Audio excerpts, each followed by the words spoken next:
I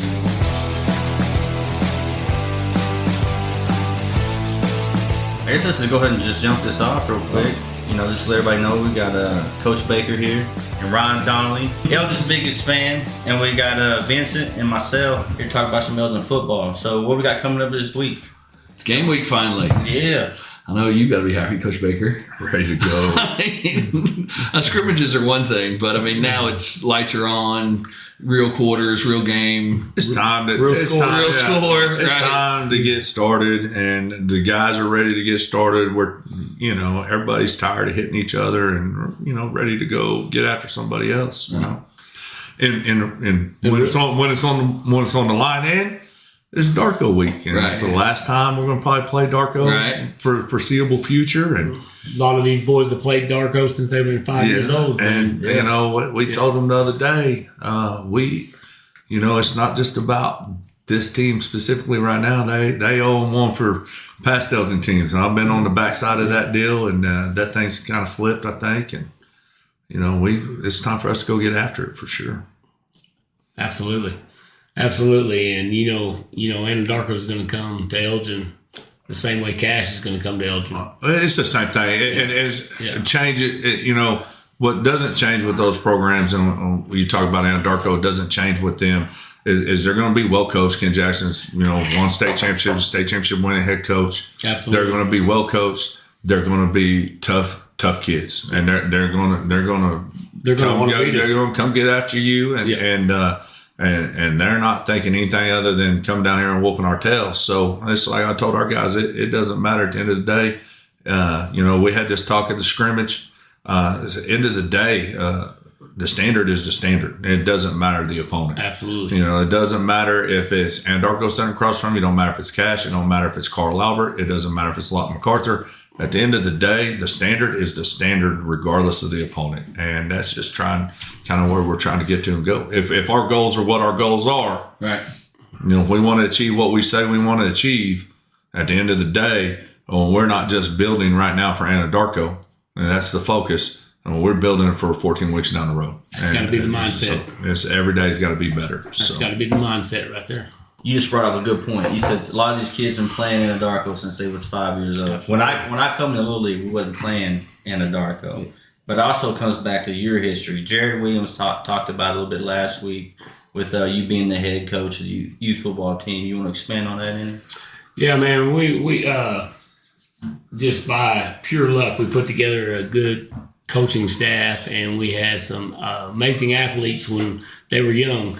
And we went on and we took on anybody, and we tried to do the best we can. But Anadarko was always one of those games. And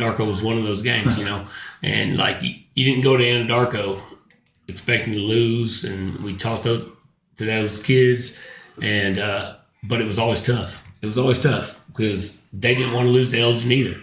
Right. But there's a bunch of seniors on this team that was 6-7 years old. There's some juniors on this team that could have been 5-6 years old that was playing this team. Same kids. Jacoby Talent, he's back at quarterback position. That was his dad was the head coach of the good Anadarko team. So, man, this rival goes way back. And I played and competed against TJ my whole life, TJ and Anadarko were the same age, I could see a little bit of him and his boy. Absolutely. So it's going to be a great game, but we just Jared. There's a lot of guys. George Tadnipa. I can go on and on and on about the guys, but Jared Williams and me, we try to establish some tradition finally. Yeah, that had been lost at Elgin. When we started playing football there was none. Right. You just went out there and suited up and asked you if you wanted to play a position. Sure. Does that mean I start? Absolutely. I'll play whatever you teach me. You know what I mean? Yeah. So we tried to bring that mentality back to the little kids, and man, as you can see, more than you don't want to go percent wise. There's a 60-75% rate of kids that have been playing together since they've been 5-6 years old, man, and I'm ready to see it happen.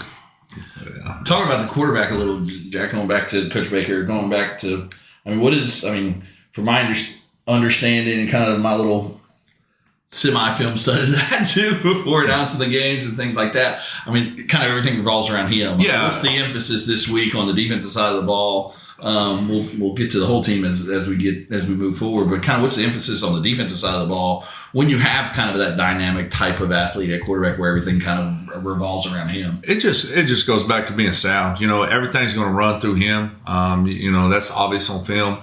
He's a really good athlete, and competitor kid. So everything runs through him. When you got something like that, and then you look back to last year, we're down 14-0 to those guys. They played a week 0 game. We did not. They had a little edge. You make a lot of jump improvement from your first game to your second game. There's a big jump there. And so it took us a while to get our feet under us. But the main thing that hurt us last year was being unsound. Mm-hmm. And so that's been a point of emphasis. What they hurt us with last year, that quarterback, he moved to Blanchard, but it was him pulling the ball on us and us not being sound on the backside of it. On the read stuff, and that's what got us in trouble. We rotated through several outside linebackers that game trying to fix it. And so, obviously that's been a point of emphasis this week. Just knowing what they, if I'm them, I'm going to see if these guys have figured out how to defend the replay. And we're a little bit different team now than we were week 1 a year ago. Oh, absolutely. But that's been a point of emphasis. We run read drill this week. Everything's going through 7. Take your pass, hit your gaps. And play football the way that Elgin plays football. So, emphasis has been through him. Make sure, that we got him accounted for, because he's the one kid they got that for sure has the ability to go hurt us. And that's what we talk to the kids. If we let him get loose, he can dang sure make us pay for it. So, and I think going down 14-0 last year will also kind of add some of that fire going in because. Yeah, you don't play week 0. So, a lot of these kids and a lot of teams now have already played. We've got 11 teams on the network, and 8 of them have played, 3 of them haven't.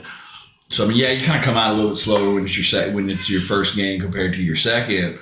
But I think we talked about it in the last couple of shows and whatnot. We got basically everybody back, which is a great thing to have. And all those kids were in that game last year. And they're a year older. They got a year more success under them. A lot of them have kind of lost some of that baby fat, if you want to call it, or whatever else, and gotten a lot stronger and faster.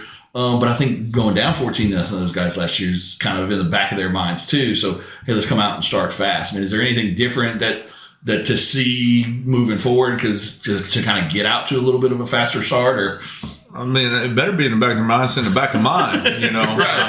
I was like, all right, we think different than 16, 17 kids. It's in the back of mine. It better be in the back there. So we talked about that, and we talk about all the time about starting fast, and you want to go out and, because everybody's juiced at the beginning of the game. All right. Everybody's juiced at the beginning of the game. You can't come out flat. You got to come out prepared. Again, it goes back to, it doesn't matter the opponent across from you. You've got to come out the same way every time. You've got to come out ready to go. You don't know exactly what you're going to see. We got 1 game film on them, but we don't know. They may put something else this week because last week didn't work for them. Right. So we have to be prepared. We have base checks in. We know how to align to everything that you can throw at us, and so we've got to get aligned and play hard Elgin out football. And that's the biggest thing that I harp on a lot. Is that we can solve a lot of things through violence and effort. Yep. We can solve a lot of things through violence and effort. And when you talk to people that play us, they will tell you our kids are physical, and that's what I believe in. It's get to the football. I don't care if it's 80 yards downfield and you're never going to get there. You better be trying to get there, because if I look out there and see you're not, we're going to find somebody else that will. But that's how you come back from a 14. Right there. It's just. Well, I think a lot of that led into the momentum that we had going throughout the rest of the year. They kind of faced that adversity as soon as it started and figured out how to get out of it. And a couple years before that, they had never figured out how to get out of it. So now it was like, okay. And and that's the thing that was last year. And I said a lot last year, and guys, kids make fun of me because I say corny things to time, but that's all right. But I tell them all the time, like, what's the score? It's 0-0. Right. I don't care what the scoreboard says. I don't care I don't care if it's a whole lot for us and little for them. It's a whole lot for them and little for us. It doesn't. It's 0-0. Go play football. Yeah, go back to the standard. It all matters, you know, and you know, I think that did play a part. I don't think there was any game a year ago where I just said, man, you know, wins or losses, that I just said, man, our effort, you know, wasn't there. I mean, there was times where I felt we played better than. Well, then there's times I felt like I coached better than or worse, you know. But at the end of the day, I felt like what made us really good defensively last year was the effort in which those kids played with, and it's going to be the same thing. And you know, you talk about a lot of kids back, and all that's great, and it is. And I just have not caution, but just to say, but every team is different. Oh yeah, and every season is different. And I know we got most of our guys back. But we had to go through all that again. Like it's starting totally over. Yeah, you know, and it's the same kid, but it's a different year. It's a different year, they've and it's matured, a different they've done opponent. things. I mean, and that's what we told kids all summer. You guys think you're the only ones out here working? You're not the only ones out working. You're not the only ones out working hard. And you know, so at the end of the day, are you doing what it takes to keep pace with everybody else, or are you doing what it takes to keep separation from everybody else? Everybody's out there working. Yeah, that's between you and you. Yeah, you know, as you look in the mirror, you know, I can't tell you.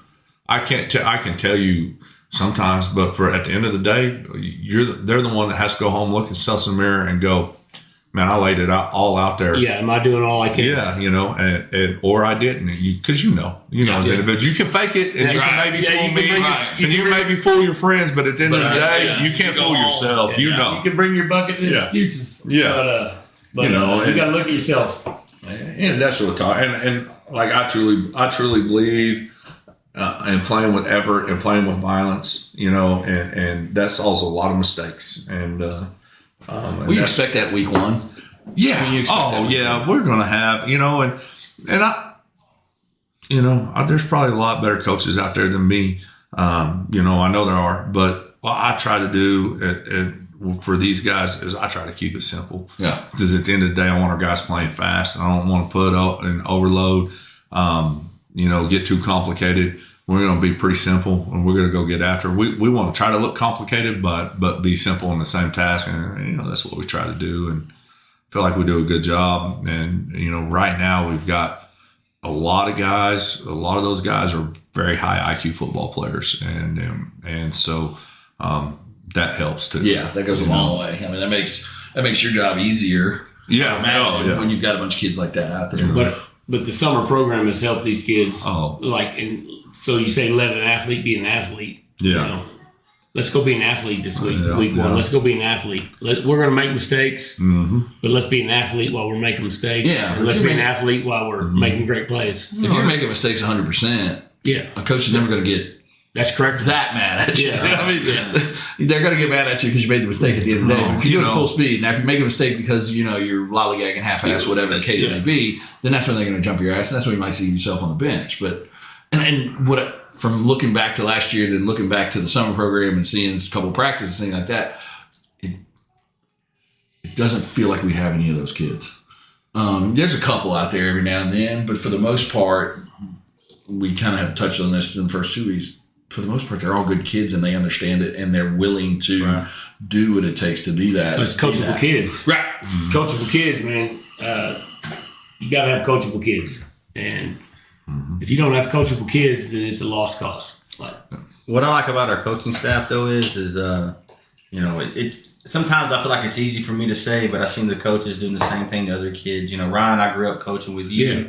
You know what I mean? You did the same thing you did to your own kid with every other kid. Absolutely. You know what I mean? It's hold them to a standard. Hold them accountable. The standard. You know what I mean? Coach Rao, we was at the fights, the MMA fights they had in Altus, right? There was kids Dax's age out there kickboxing. Coach Rao was like, I bet that kid could whoop your ass. Dax had a cast on. I guarantee you he's doing more. He's like, Coach Rao, but he's getting fired up. You know, it's like, Dax, what are you doing? I got it. You're hurt. But how many squats did you do today? How many do? And I know Coach Baker does the same. Coach Chalmers, Coach Castro. No, the coaching staff at Elgin, I feel in my heart amazing. Lance. Lance. Yeah. Listen, and they hold those kids to a standard. And that's what's so amazing about it. They hold the kids to a standard. You know, my kid comes home and tells me about, hey, it was a good day, it was a bad day, but we're trying to meet this goal. This is what we're looking at. And like, so I understand. And 100% hold them to a standard. If you want them to be great, because they don't know they can be great yet. Right. They don't know they can be great yet. They know they can be great, but they have to hold them to that standard. And the kids have to put in the effort to get to that standard.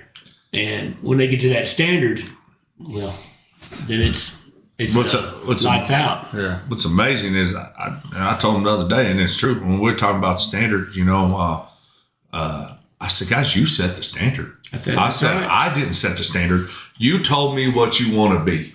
You told me what you want to do. And I'm going to told me what you want to do. So you set that standard. I'm going to hold you to it. And that's, you know, and at the end of the day, that's it. Like, and that's where at times it gets frustrating and at times it's, you know, at the end of the day, I told them today, you know, after defensive practice, I told them today, I said, guys, I want you to be so successful so bad. You don't care about me. I said, I want you guys to be so successful, it hurts. I said, but at the end of the day, it can't be just me wanting it. Right. I can want it all day long. Yeah, you guys have to go do it. Right. You know. You're the guys on the field. Yeah. You know, absolutely. I tell all the time that, you know, people talk whatever. Hey, look, guys, those kids out there, they had the ability to make me look like a genius, and they had the ability to make me look like a fool. You know what I'm saying? 100%. Yep. And so, you know, we talk about defense this, defense that. Like, at the end of the day, it's those guys out there that's doing it. You know, they've made more plays on bad calls, I promise you, you know, and made me right. And I tell them that all the time because I don't lie to them. I try to be as honest with them as I said, guys, I'm going to make bad calls. I'm going to make bad calls in the game. And I'm going to need you to have my back. Yeah. At the end of the day. And so, you know, and we practice that. I script bad calls into practice and just see how we react to it because we're going to be wrong. Right. Because at the end of the day, a good team is all about how do you handle adversity, and not only just adversity throughout the game, but I mean play by play. Mm-hmm. I mean, there's adversity on every single play at some point, whether it be, you know, Jack's supposed to hit this angle and he misses it, and so now Colin's got to over adjust to do this. Hey, you know, sometimes we don't get the call in when we want it. Right. Oh, yeah. So 100%. So you just got to ride with it. Y'all gotta be athletes. Y'all gotta do you. Let's rise above what we don't think we can't do, and let's go do what we can do. That's just so funny, you know. Dealing with Colin is I came in and I told him right from jump. I said, "Listen, you're gonna get the call late. Like it's gonna be like your eyes are on me. Riss is getting a strength call. Your eyes are on me." Yeah, and I do that. I do that for a purpose because I try to take as much off of them as I can. So I want to see the formation, you know, and I want to see it, and I want to try. So if it goes wrong, it's on me. You know what I'm saying? And boy, he gets impatient because he wants to get his eyes on him and see. You know, he's such a smart player that he can diagnose. You know, he. No, these are conversations. He'll be getting there. He'll be shaking me like clapping his hands. You know, and but you and I have talked about this. I mean, how much of a luxury is it for you to have a Colin? Because I mean, you and I have talked about this. I mean, he's coach on the field. He's super, super smart when it comes to football and all that kind of stuff. I mean, how much of a luxury is that even for you when you're you know he's impatient, but you're thinking for the best call possible because you know that he can still get it out to everybody else and things like that. Yeah, I mean, it is, and those players, you know, they're not. You don't have a lot of them all the time, you know, and it's beneficial. And I think we're very blessed with that because I think we got some coming too behind them that are going to be the same in the same mold. But I know that he's going to get us into something that's sound if I'm wrong, you know, or if I mess it up, and that the other thing is it allows me to be more complicated with him. Okay. You know what I'm saying? Yeah. And so when you start talking about like he is the quarterback of the defense and you play quarterback, you know the checks you've got to know and things like that. You know, all their checks run through him. I mean, a lot of those guys don't know the check. They know what he's telling them, you know, and so. So do you give it, not to cut you off, but do you give him the freedom if he sees something to go to something different, or how does that work? What he has is the freedom is if he gets too impatient, he'll call it. Okay. He'll call it. And he has that freedom, and he knows that, and he knows what to, we have those conversations. He knows what to get us into if the call doesn't get there. And that's awesome. And so it's good, and we've had these conversations at home. Yeah. He's like, I'm like, what were you doing there? He's like, I made the call. I'm like, all right, great. The cool thing about it is that he's got some great athletes around him. Oh, yeah. Like, hey, let's get into a defense, and it might not be the right one, but let's go make a play. Let's go be an athlete. Well, but he knows that he has those athletes behind him and on the field with him to kind of handle some of that stuff. It's just, like I said, we're tremendously blessed right now. We have a great group of kids that are football savvy, and they play extremely hard. I think when you have that, you can be extremely embodying, and I believe these guys want to win. I believe they want to do something that's never been done here, and I believe they have the potential to do that. And at the end of the day, it's always the same. It's the same as last year. It's the same as this year. At the end of the day, our biggest opponent is ourselves. Yeah, set the standard. It's we talk about it all the time. Talk about the standard. We talk about it. I tell them like guys, you never stay the same. Mm-mm. You're never the same. You are either getting better or you're getting worse every day. And so your goal is to get better every day. Yeah, your goal is to get better. It should be to be better every day. And Coach Wyatt said today at the end of practice, we're chasing something, and it's up to you guys. This is the standard. Go get it. I'm going to hold you to it. I'm going to push you to it. And we're not ever probably going to be perfect. But we're going to get as close to perfect as we can. That's what Coach White told him about the practice today, and that's what's amazing. With our staff, I'm going to brag on those guys. I've been doing this for a long time. I've been on some different coaching staffs. I've been here before on different coaching staff. Glad to have you back. And man, we're just all on the same page. And I think at the end of the day, we all want to win, and we don't care how these kids win. We don't care. There's not a lot of ego in that office. Everybody's willing to do whatever it takes, and you start talking about, Coach Wyatt. Coach Wyatt's a head coach. He coaches a position on defense. Yeah. And he coaches position on offense, and he's coaching both sides of the ball, and he's in the mix, and he's coaching individual guys, and that's leadership. And that's the leadership from your head coach. And Coach Castro is the same thing. Coach Castro, me and Coach Castro are the only two that don't have positions on both sides of the ball. But Coach Castro works extremely hard for me. I need something, man, he's there to pick it up. And I ask him all the time, hey, how do you think they're going to block us on this? Or, and we bounce things off each other. And it's such that me and Adam and Chalmer are all, I can't think. It's weird sometimes. It really is. In a good way. In a great way. Yeah. Totally appreciate the coaching staff at Elgin right now and the hard work that they all do. And I just wanted to make sure and say that today. I went to the game last night. Okay, you got 7th, 8th graders. Look down. Well, there's the coaching staff right there, man. Everybody's there. Right. Yeah, everybody's there. Like, they're not only putting in the high school work. Hey, they're trying to bring up athletes into the high school program, and the only way you do that right now at Elgin is you go put the work in. And that's how we're putting the work in. And that's how you build a program. Yeah. I mean, because there's other places where, high school coaches, I'm only worried about the 60 kids that are on my team. Absolutely. And when those kids get up here, I'll coach them because I'm a good enough coach. And I'll change stuff, or I'll do whatever. And you've been on staffs like that. And we've played on teams like that. That's the way it is. I'll be honest, this is the first place I ever came in. It was the first time I was here, and it's the second time I was here. Yeah. And this only place I've been, and I've coached 2A ball. I'll take that back. It's the second place I've been because I coached Class A where there was 3 of us for everything. But I've coached, that's what we need. Coached 2A ball. I've coached 4A. I've coached 5A. I've coached 6A. This is the only place really that I've coached. We coach junior high, we coach junior high. We coach high school. We coach them all.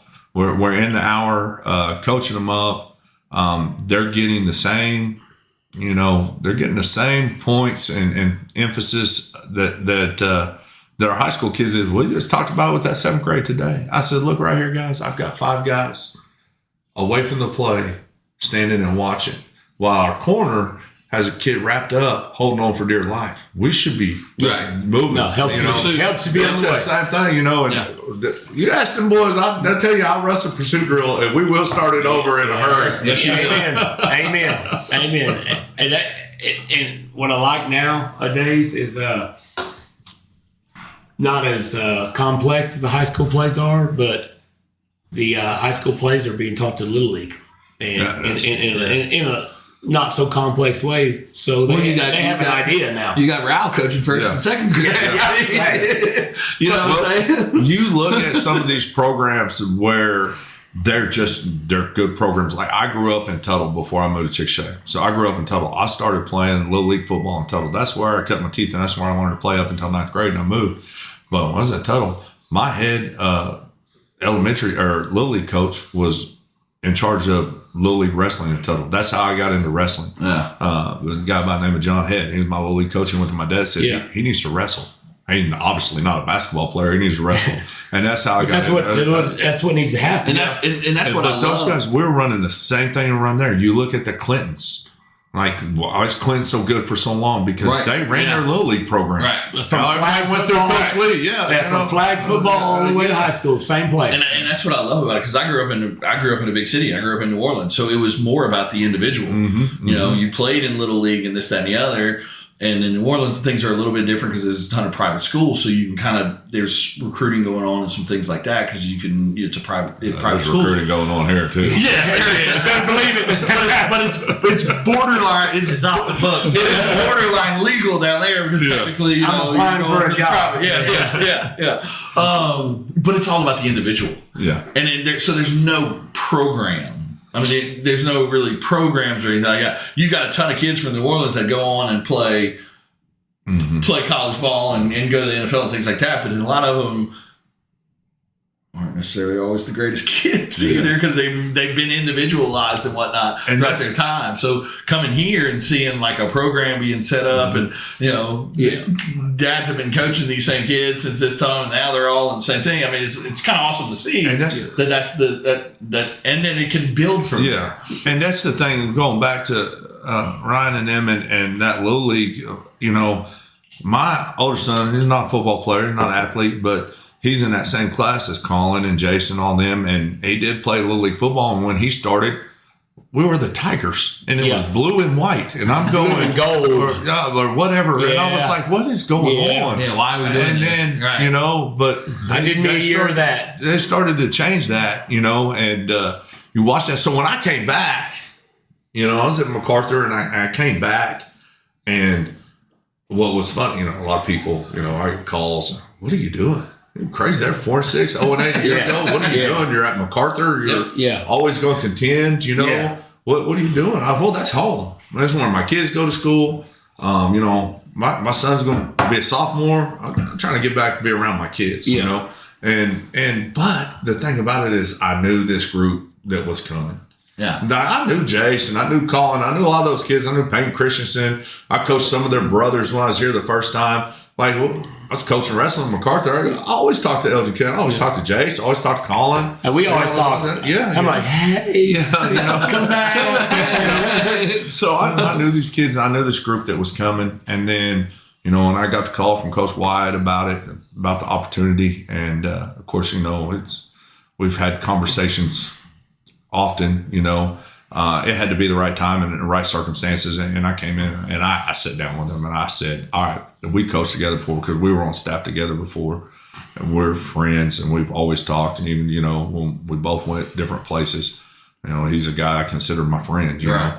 But I sat down with him and I said, all right, here's the thing. What is your vision? What are we trying to do here? And I made him lay it out for me because I'm a firm believer head coach runs his program. I don't want to be a head coach again,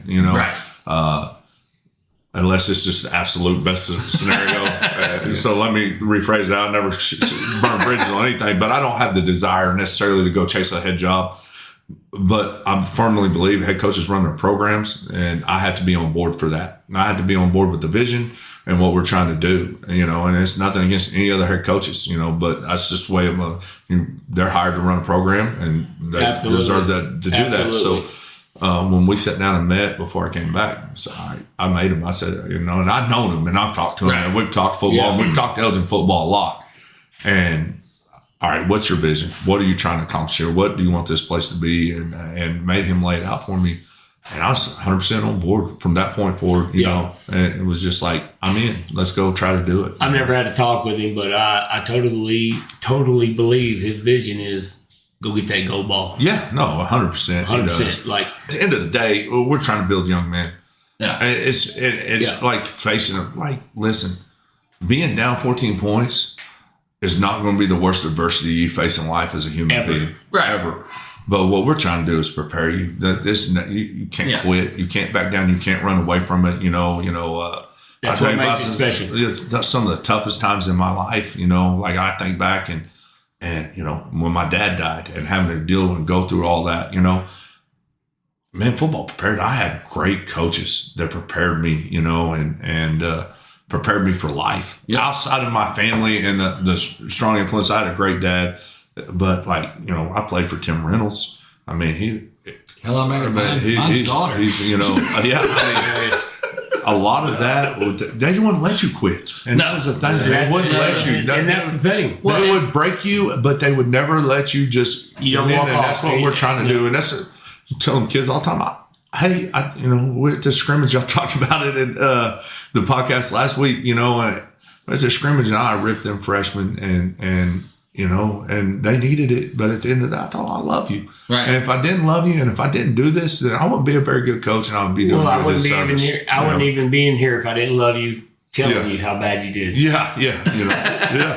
That's how much I love you. They don't understand it now, but one day they will. But and I think our guys know well enough to know, like, I'm gonna be their biggest cheerleaders when they do something great. Too, oh, absolutely. And so that should have been my story. And I think,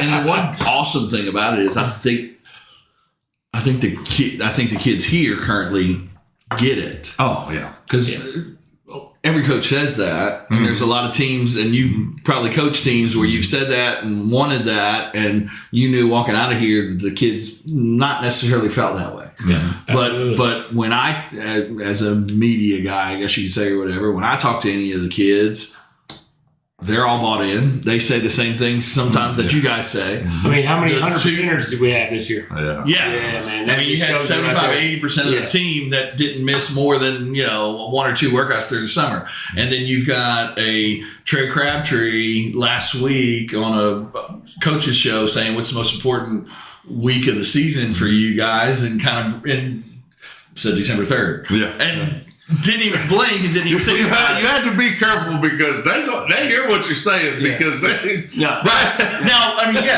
a lot of times coaches speak makes you say, the next one. Yeah, but I got a kid at home all day, and he's like, nope, we're going. But yet they still will come back and say. And the next day, nope, we're going. But the next day they will also say, like, the most important game is the game we're playing today. Yep. And that's where I think where the rub is, and where the cool part is that you guys do a great job. Like you said, I mean, I am 100% with you in saying that the staff is a symbiotic unit and all that kind of stuff. The way that you guys kind of act together and things like that. The kids also say a lot of the same things that you guys say. They're totally bought in. Even when you're talking to them, when you're just, hey, what's up? How you doing? Out putting the trash out. Richard lives a couple streets. Putting the trash out. And they're still saying the same thing. These fools just show up at my house. That's walk in. That's like home. They just walk in. You cooking hamburgers? One night I was sitting in the hot tub, and all of a sudden I look up. There's Jason, Colin, and all that just standing around me. I'm like, what's up, guys? I'm glad I got my swim trunks on. No, I believe they're totally bought in. The program became leaps and bounds from what it used to be. Kids are bought in. Coaches are bought in. Great coaching staff. The kids come home talking about it. They come home talking about football, not schoolwork, which is kind of weird because you should be talking about, hey, you got any homework? And they're like, you look at their grades and they're That's what I'm saying. They're straight A students. They're all good kids. I got my grades under control there. Hey, we're going to go win everything today. And the summer program really impressed me because you look at the 100%ers, you've got, say, 75% of the team never missed nothing. You can increase that to 95% that missed one day. One of the big things I want to talk to you about is raising your kid in that manner. So Colin's got the best intentions for everybody, even his little brother who's a knothead. So a good point. We about fought last night. Listen, a good point. And shout out to Shay Spencer and Colin Donnelly for making Brody Donnelly tuck his jersey in last night. Just because that's how you should come out. The fact that they did that's even awesome. No, okay, but go ahead. The fact that, I'm going to the 7th and 8th grade game. I'm going to be on the side. We were sitting in the stands. He's like, I'm going to the sideline. He believes in the program. He believes in everything. He believed in the Little League. And we did. We coached him hard when they were little. We coached him hard. There's going to be some pictures coming out pretty soon on Facebook.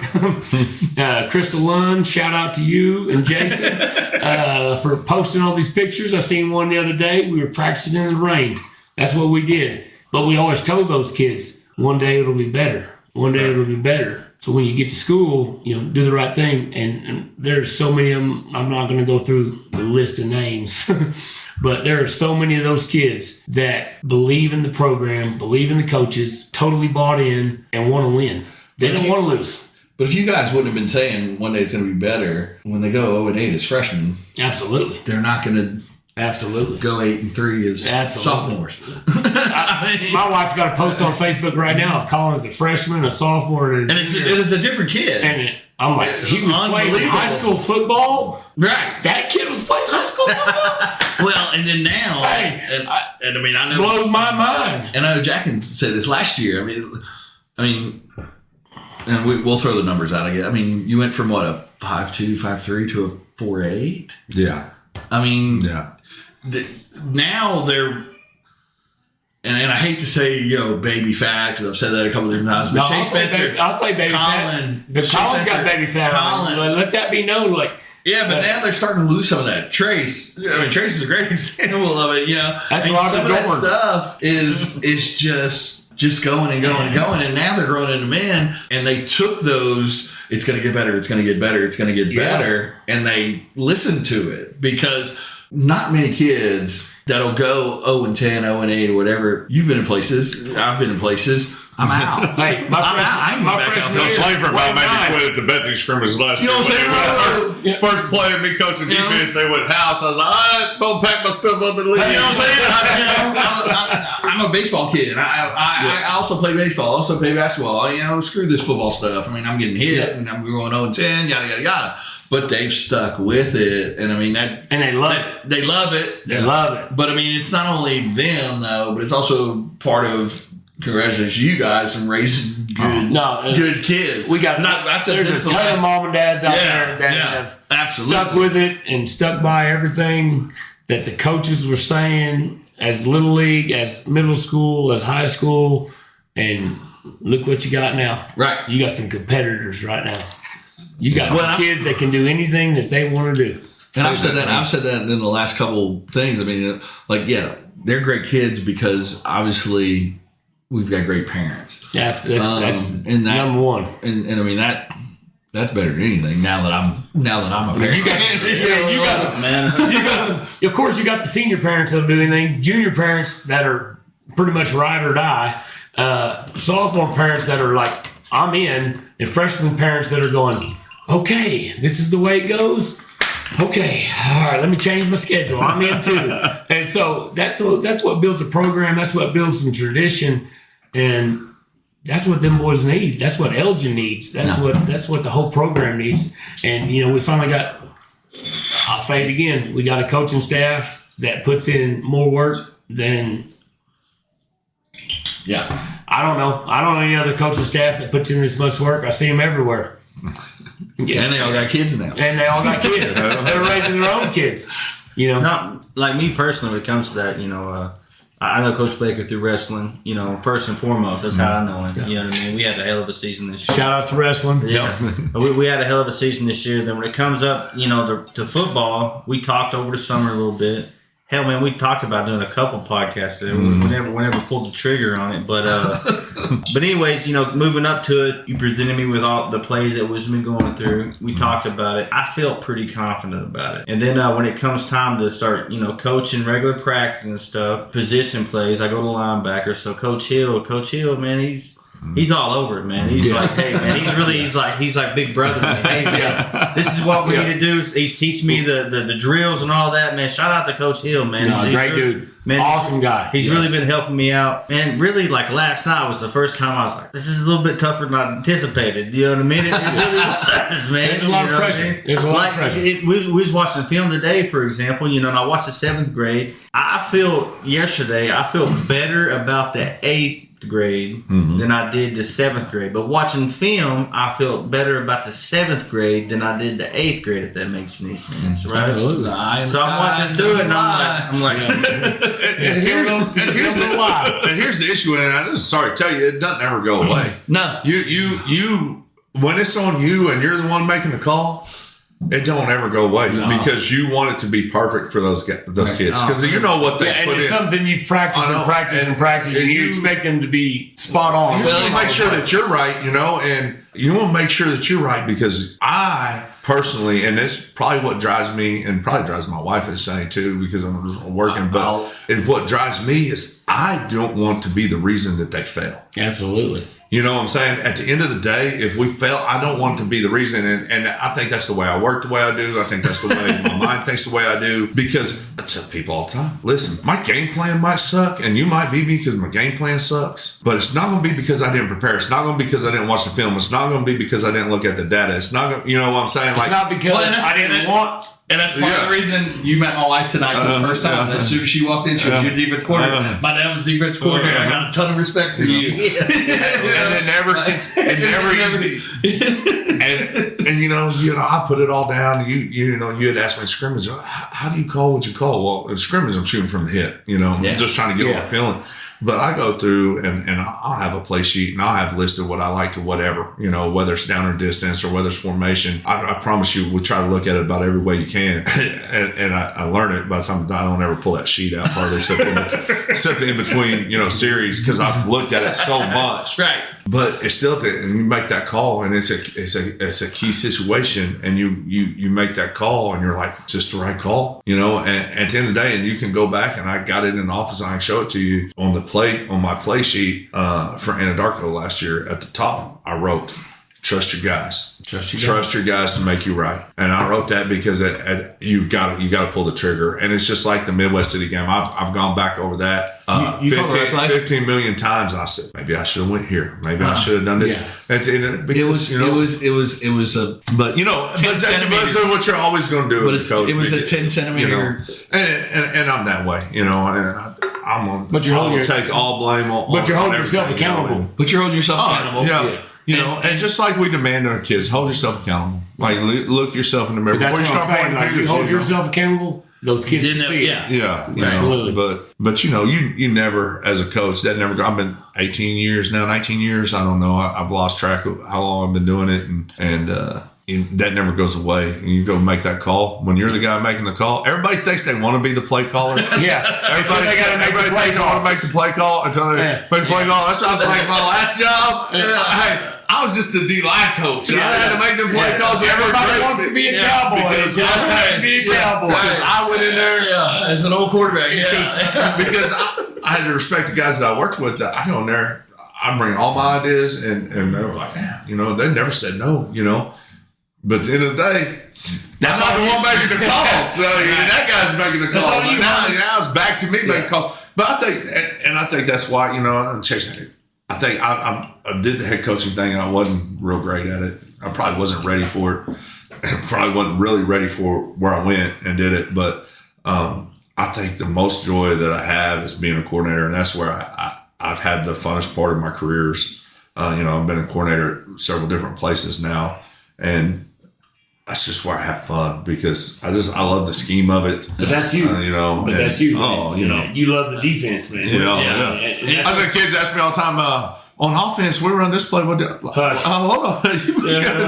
I do not coach it. We give it back. I did 2 years on that offensive side of the ball only, offensive line. Shout out to Coach Castro because I can't. That's the hardest. That's the hardest coaching position in the game of football. Yeah, nobody can convince me otherwise. No, I would agree. Coaching offensive line, so. I mean, I did that for 2 years. I coached offensive line for 2 years, and it's the most miserable I've ever been. I'm never doing it again. I'm never doing it again. So shout out to him because he does a great job. But yeah, you never get past that, or I haven't. Maybe other guys do. I've never got past that. I just want to make sure it's right for those boys, and I told them today.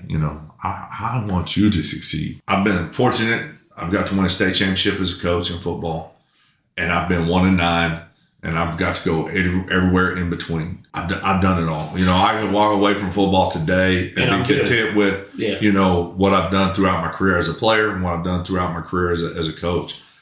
But man, I just want these kids to see so bad because I was here before for 4 years, and now I'm back. And the potential that this team has with not just athletic potential on athletes, and we have some really good athletes and stuff right now, but just the mindset of them, and just what they're about and what they stand for. The potential here is to do great things, and whatever it is, at the end of the day, whatever it ends up as, man, I'm proud of them. I'm super proud of them, man. And you're not like that everywhere. And it's good kids with good parents and a good community. Like, man, them kids, like Jace took my son home again today. Like, hey, Jace, you take my kid.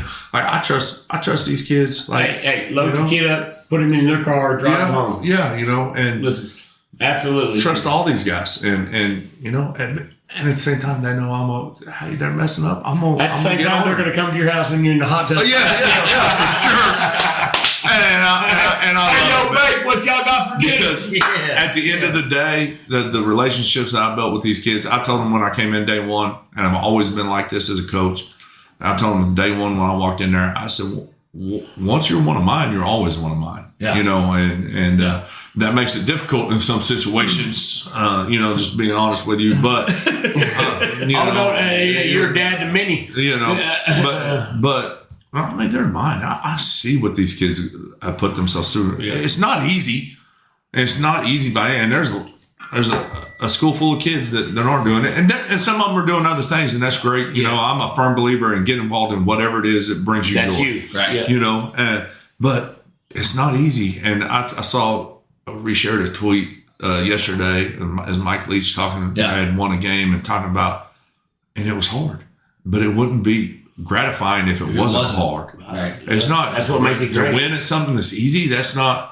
It's not gratifying. It's a hard game. It's a tough sport. You ask kids to do things that is unnatural. It is not natural in the human instinct to go run your body into somebody else's body.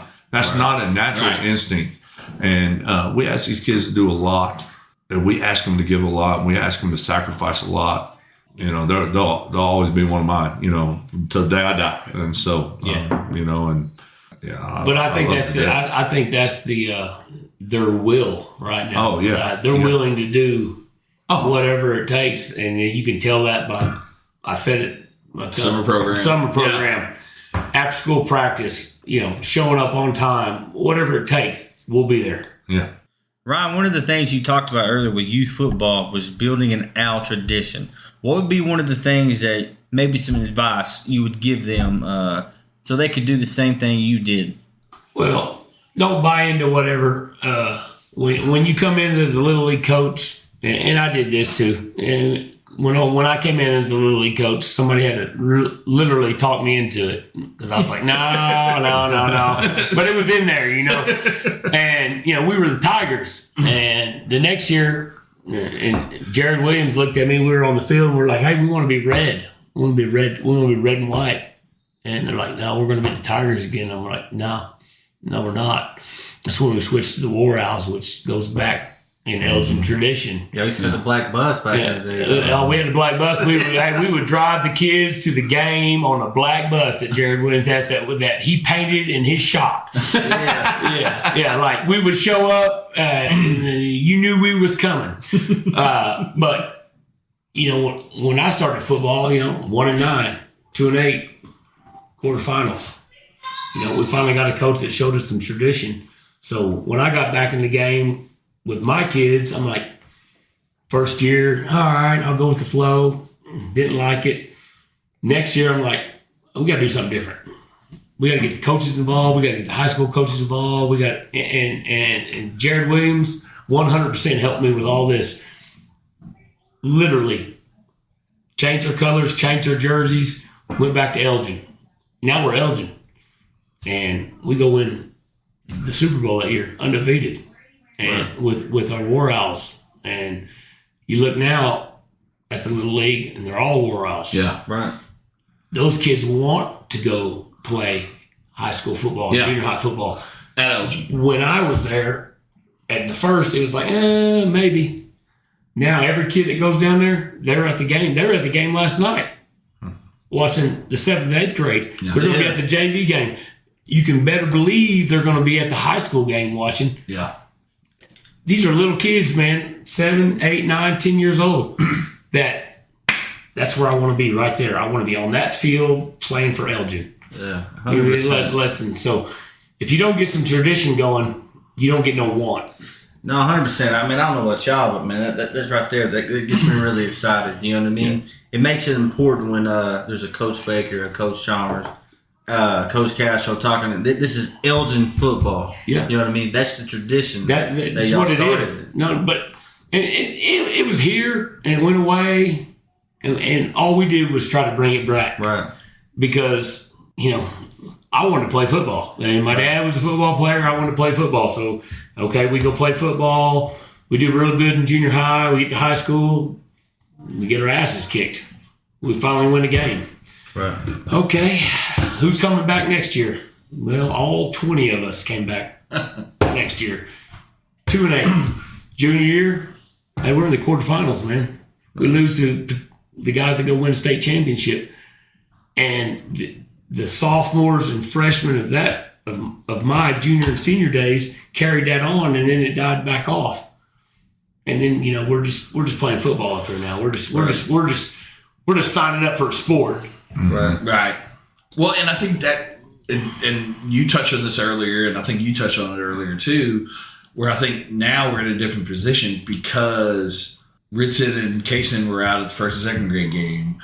Your kid, Colin and Spencer, were telling people to tuck in their jerseys at the 7th and 8th grade. Yeah, absolutely. Those kids look, and I don't know sometimes if Colin and Jace and Ritson and some of those guys understand that those first, second, third, fourth grade kids kind of look up to them. No, there's absolutely 100% they look up to them, man. But I don't know if sometimes I don't know if those kids realize and understand that. They understand the concept, but I don't know if they understand what that means.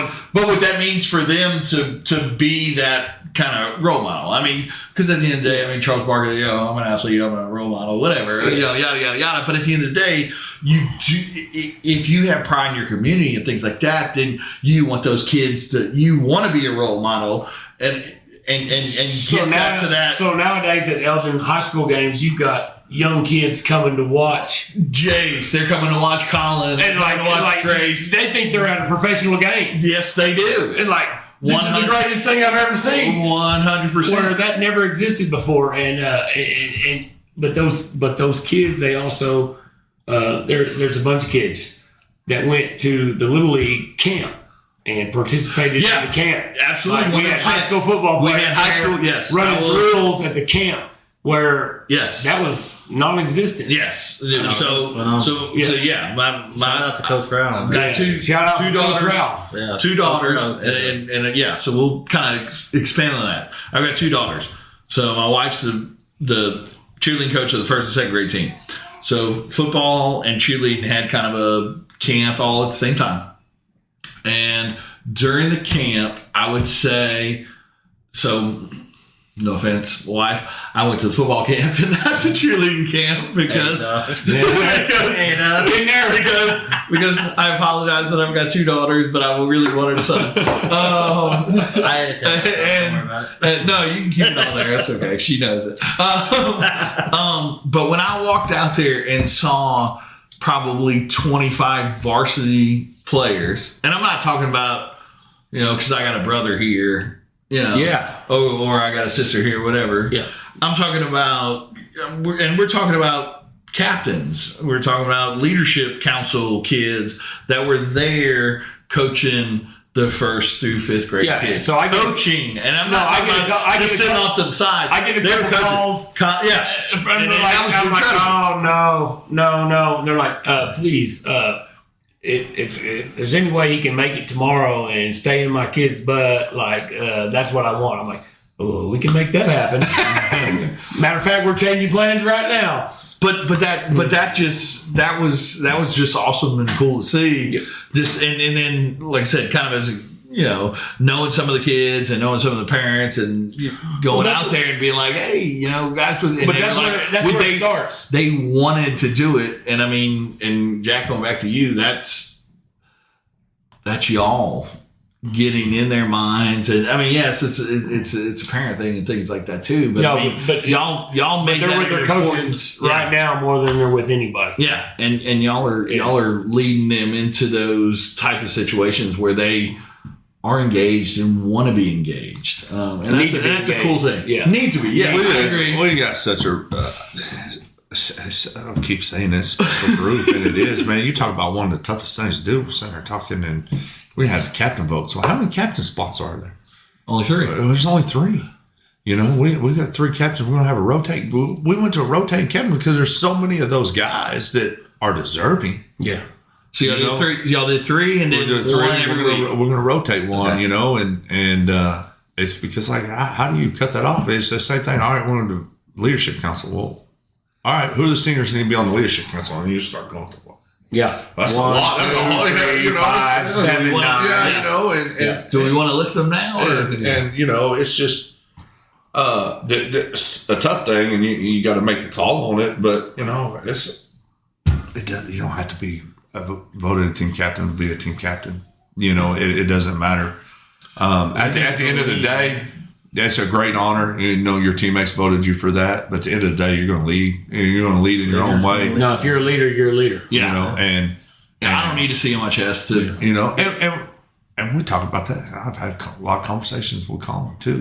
Because listen, these kids aren't perfect. They're going to mess up. Right. They're going to make mistakes. They're kids.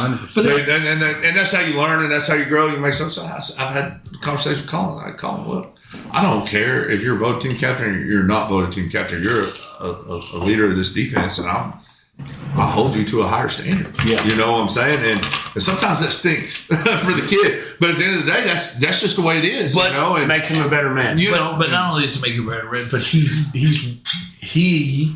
is willing to accept that challenge. Oh, and that's the thing. I have such great relationships with some of these guys, and at the same time, if they're willing to accept it, I'm still getting it. They know. They know. I'm gonna get in their tail. Yeah. And but if they're willing to accept it, it needs to be roll with it. Yeah, And we actually had this conversation last night at my house, and I looked at Colin. I'm like, man, okay, all right. And he's reading them out to me, and it didn't faze him at all that bad. It fazed me more than it fazed him. Absolutely. And he's like, at the end of the day, I'm going to do my job. I'm like, yeah, okay. And that's the deal. But he loves the kids. He loves the kids that are in that position. Like it's just it's such a thing too, and that's God. There's not a whole lot of kids jealous of each other either. No, we're gonna go celebrate the success of each other, and that's what you should do. And you're talking about Matt Lund and Ritson Meyer, tailbacks. Yeah, senior tailback, sophomore tailback. You know who Ritson's biggest fan is when he goes to score touchdown? Matt Lund. Ritson's the same, and they're playing the same position, and they're playing, and they're all about the score. Hey, let's go run the touchdown. He's the biggest. Hey, I'm gonna high five you. You high five me. There's no jealousy. And if anybody at this point in his career, Matt, could say, sit down, Ritson. I need to do as much as I can, but doesn't. Oh, I mean, doesn't at all. Is perfectly willing to accept. And I mean, it makes. But I think he has bought into what y'all y'all coach. Great kid. Yeah. But but also have coached him to like, this is going to make you better, because it does make him better. Yeah. Oh, I mean, that 1 week when he was out.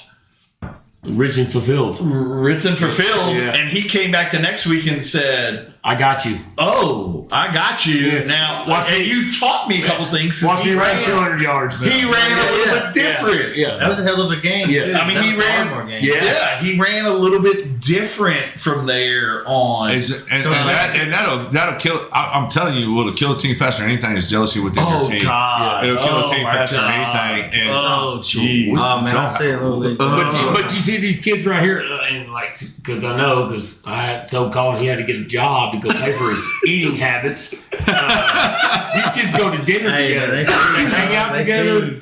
Like if they're going to say the rodeo, you're going with football players together. You're going like we're going to Buffalo Wild Wings. We're going with, it'll be 5 or 6 of the football team. We're going together. Let's go. Hey, we're going together. Hey, we're going to go eat Los Margaritas. All right. It's 5 or 6 football team members, and it could be different members at any time, and all of them praise each other. Yeah. And I'll see some of them out in public, like you said, at those things. And I'm not a parent of any kids or anything like that, so I don't know how it all got set up. But like,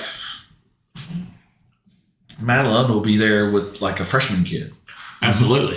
You know what I'm saying? Like, and I'm like, Well, that's how they was taught. Like, bring them up. yeah. And it's super cool that like, okay, we're all bought in at this point. Yeah. You know, And that, like I said, it's just. but that breeds winning. They're pretty tight. I mean, They're pretty tight, you know, and I think they love it, you know, having success, and it doesn't matter whose success it is. I think these guys want to win. They understand the team. Yeah, They understand team. Yeah, They understand team. This is the hot hand, and you know we're gonna roll with it. And you know it's just like, you know, a year ago we moved Jack Angeli from outside linebacker to defensive end. Okay, and Jack went. let's talk about that. Jack went. I'm gonna go do what? Yeah. You wanna play defensive end? 145 pounds. I don't think I've seen sweat yet. Oh, you know, Jack's such a good football player, man. So and I'm glad you brought him up. Let's talk about Jack for a little bit. I mean, Gumby, whatever you want to call So him. you can take Jack back to wrestling. Slenderman, yeah. But listen, you take him back to wrestling, and you'd be like, and I've watched him from young Agent to old. You're like, no. Wait, Yes, wait a minute. yes, No. yeah. That's a perfect position. Jack's going Jack. No, wait, what? He just pinned you. Your dad, your coach, your mom, your grandma, no one believes it, but it just happened. Oh, just a perfect example of them was wrestling this year. Where were we? Were we at Cushing? We were somewhere. He's down 14 to nothing. But he's fixing to get teched. And he pins the kid. I'm just going. Everybody goes like this. Sometimes it makes you mad as a coach. Scratch. That reminds me of another wrestler out Yeah, I know. there. Like, we've got a young Jack. Yeah. He lives at my house. He lives at my house. Yeah. Yeah, but homie come So when back. this year when you see random zero running around the I love the number though. Love the number. I told him 44 was the number though. Like now it's 0. I really can't see you out there. When you got double digit numbers, like a white spot of white. Yeah. Love the number. Love his effort. Love his game. Probably the lightest defensive tackle in the game. Yes, But by far. But his stats show way different. You know. And just is I mean the amount of tackles that he makes just chasing people down Behind the line of scrimmage. right Yeah, or just is unbelievable. I'm convinced that you know, like I'm convinced that people lose him, that he's so skinny that they don't see him and forget to block him sometimes, you know. Well, I don't understand how the big 300-pound tackle can't block him. Like it's confusing to me. He's a Gumby and just kind of wiggles and whatever. But then I think about it, I'm like, well, the guy that was trying to pin you when you were on your back, and then you flip over and you pin him. out of nowhere. Like, well, same kind of I'm just going to crawl into your legs. But and get the tackle that's just for a one of loss. those things. Like, I came in. Here's a guy. He's going to be a reserve outside linebacker. He's not going to get on. Well, then let's move him down. Where can we put him that maybe he's going to help us? Yeah. And it was like, well, let's move him to defense. I didn't know Jack. Jack's not one of the kids I really knew. I knew Colin. I knew Jace. I knew Shay. I knew Peyton. He's not one of the kids I know, so I didn't know. I said, well, let's move him down. I'll take him at 14. I coach D-line. I'll take anybody because I played with big, physical guys. I played with small, fast guys. I played, we've played with them all. And here we played with them all. Let's move them down, and that takes something, too, from the kid to say, okay, I'll make that move. And he's not the only one. But especially at his size. Yeah, and he's like, coachable kid that will do what it takes for the victory. He looked at me and said, I want to go play what? I said, right, because I can only imagine the conversation that was. 140, whatever. Wrestling 157. We got to be at least 160, right? We've gained a little weight. I think we're about up to 170. I'm gonna put you in a D tackle. I tell him to eat every time I see him. I tell him to eat. But as far as him, he just made the move, and he's what I try to do as his defensive line coach is to not coach him out of being good. Yeah. Because there were times that last year I said, we would watch film. I said, Jack Angeli, your stance makes me look like I'm the worst defensive line coach in the state of Oklahoma. But somehow you're able to crawl out of it and make a play, and you talk to our, like Jason Keith are really two really, really good offensive linemen. And they'll tell you, like, he's hard to block. Yeah. He's hard to block. Trace just goes like, well, when Jack's in there, just expect him to be in the backfield with me. Well, it's like what Colin said. We had to put on the scout team of defense because it's we're not getting a playoff. Yeah, So if you've got two of the best offensive linemen in the state, saying that to you, you know what I'm saying? I mean, I'm not speaking on term between No, Jason you're not speaking on term. No. You know what I'm saying? I mean, I played D2 college football, and they're bigger than my left guard and left tackle, and we made it to the semifinals. I mean, if they're saying that to you, and then you got a quarterback that also has college potential, because Trace does, saying, so you just let him be. Yeah. I mean, sometimes as a coach, you just got to kind of iron sharpens iron. It's iron sharpens iron. Boys, if you can block Jack Angeli, this is funny. Coach Castro, he told Jack before the first game last year, he said, you better go make plays.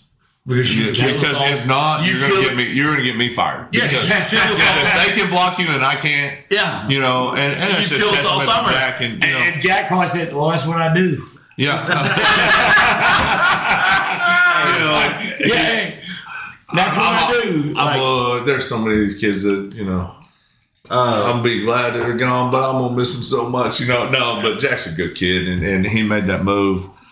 And man, he fights his butt off. No, he really does. And he's another one that's bought in and believes 100% that we can beat anybody. Yeah, And I'm 170 pounds, and I'm going to play D tackle, and I'm going to sack your quarterback. And I'm convinced that he is the most held defensive lineman in the state of Oklahoma. Oh, that's no doubt. Yeah, because he gets outside of him so quickly. That's no doubt. Like that. I lost my voice hollering for a holding call on Jack. And it's just like today, Jace told him he was on scout team, and he's Jace like, yeah, I did. and shout out to Jace Williams because he was like, you know what? I'm gonna get it done one way or the other. Yeah. But I mean, if he's able to wiggle out of that so quickly, then I still can't put my finger on it with him. Why? Yeah, but he's been one of the young ones too. He's been one of the young ones, and it's probably Jack's wrestling career that's led him to this. Oh yeah, because you ain't never seen anybody put in more bad positions than Jack and come out and win. And he just takes that right to the football field and be like, I don't care if you're 300 pounds or not. I'm gonna go sack your quarterback. Because just period. I'm up in the booth and all that kind of stuff. I look at things from an old football player's perspective, and I'm like, every game, I'm like, how the hell is this 170 pound? Absolutely, dude. And like, it makes it weird stuff. It's the greatest thing because everybody in the crowd is like, no, no. Jack just sacked him. Bust loose wild. Everybody goes wild. Like, hey, no way that just happened. Yeah, it's just like the MacArthur game last year. You know, I mean, they were good up front, and they moved the ball within the 20s, and sometimes the plan is make them snap it again and again and again until they make a mistake. And as an offensive guy, once you get, we were a spread. I always played the spread. I mean, once you get to those. Once you get in that red zone, it's a whole different ball game, and some of those spread guys can't deal with that. We score there to go to tie, and I run down. I run down to Coach Wyatt because I'm old and I don't them new fancy headphones. Lance has got to turn mine on half the time. Anyways, I know how now. You recharge my headset. I know how. Anyways, I run down the field. Coach Wyatt said, "We want to go for 2 here," and he goes, "No," and I said, do we want to call a timeout and talk about it? Because I stopped them within the 20s. We haven't stopped them within the 20, the whole game. And he goes, no. I go, okay, you're the boss. I'm on board, and then we come out. Jack gets a big time sack. We get a big time hurry. He gets a sack, and all of a sudden we get him off the field. It's just like, and then they punt it straight up in the air, and get the ball. It just worked out. And Coach Wyatt was. Coach White knew something I didn't know. I told you. I told you. For sure. His body's like, oh shit. I can breathe. So for sure. But tell us about the rest of the D line. I mean, you've got obviously you talked about it a little bit for a second there with Keith and Jace. Those guys. Well, Jace, and then now Shay kind of pulling into that other DN spot. I mean, that kind of opens up a little bit. Crazy but I feel us rotate in the scrimmage, the D line out, a whole new D line in, a whole new D line in, a whole new D line in, right? And it's not that much of a difference. And we're right there. Now you put Keith and Jason there with their mentality and. And you don't want to run up the middle. And that's what we pride ourselves. We want to stop the run, and be physical. And it's nothing's more demoralizing than not being able to get off the field when someone's running the football at you. Right. But man, it's a good group. And what's crazy, you mentioned Shay. Shay's going to move into that starting anchor spot. He's transformed himself. Shay doesn't even know that he could probably be the best one out of that whole group. Yes, sir. I mean, he's good feet and athletic. And strong, and he's sharp. He's smart. And he'll get there. And we got 2 more years with him to get him there. It's a different world when you got to go both ways. Yeah. And you speak both ways. In a 5A program, you shouldn't have a whole bunch of kids going both ways, but we got kids that are no problem going both ways. Yeah. We got kids that are like, I want to go both ways. Yeah, like I'm pissed off if I don't get to go both ways. And them guys want to play, and then Jace. But now we've built the depth. I think this year will make a little bit of a difference between last year, where we built the depth to where we're working on it. We can. Yeah, but I'm talking about 4 or 5 plays at a time. I'm not talking. Yeah, I'm talking the whole game. Depth is something that Elgin. But that is taken 20 years to get. Yeah, but that is. I'm an LSU guy, but I mean that is LSU Oklahoma. I mean that is a doesn't matter what level you're on. Depth is always an issue. You got your first and second down guys, and they go hard. But now we got our third and fourth down. Let's go get them. But now where I think we are so much better is you've got on the tight end. Let's say tight end for a second. Now all of a sudden you've got Colin, Andre. Adam Eaton. Going to be a big target this year. Going to be great. So now you got those 2. Big target. So now all of a sudden you got Colin can take 2 or 3 snaps off on offense where he has never taken 2 or 3 snaps off on offense. You got Andre that can take 2. Now you've got Brody and Peyton maybe playing a little bit more offense, but those guys are kind of wired differently a little. But the biggest one to me for you is Colin.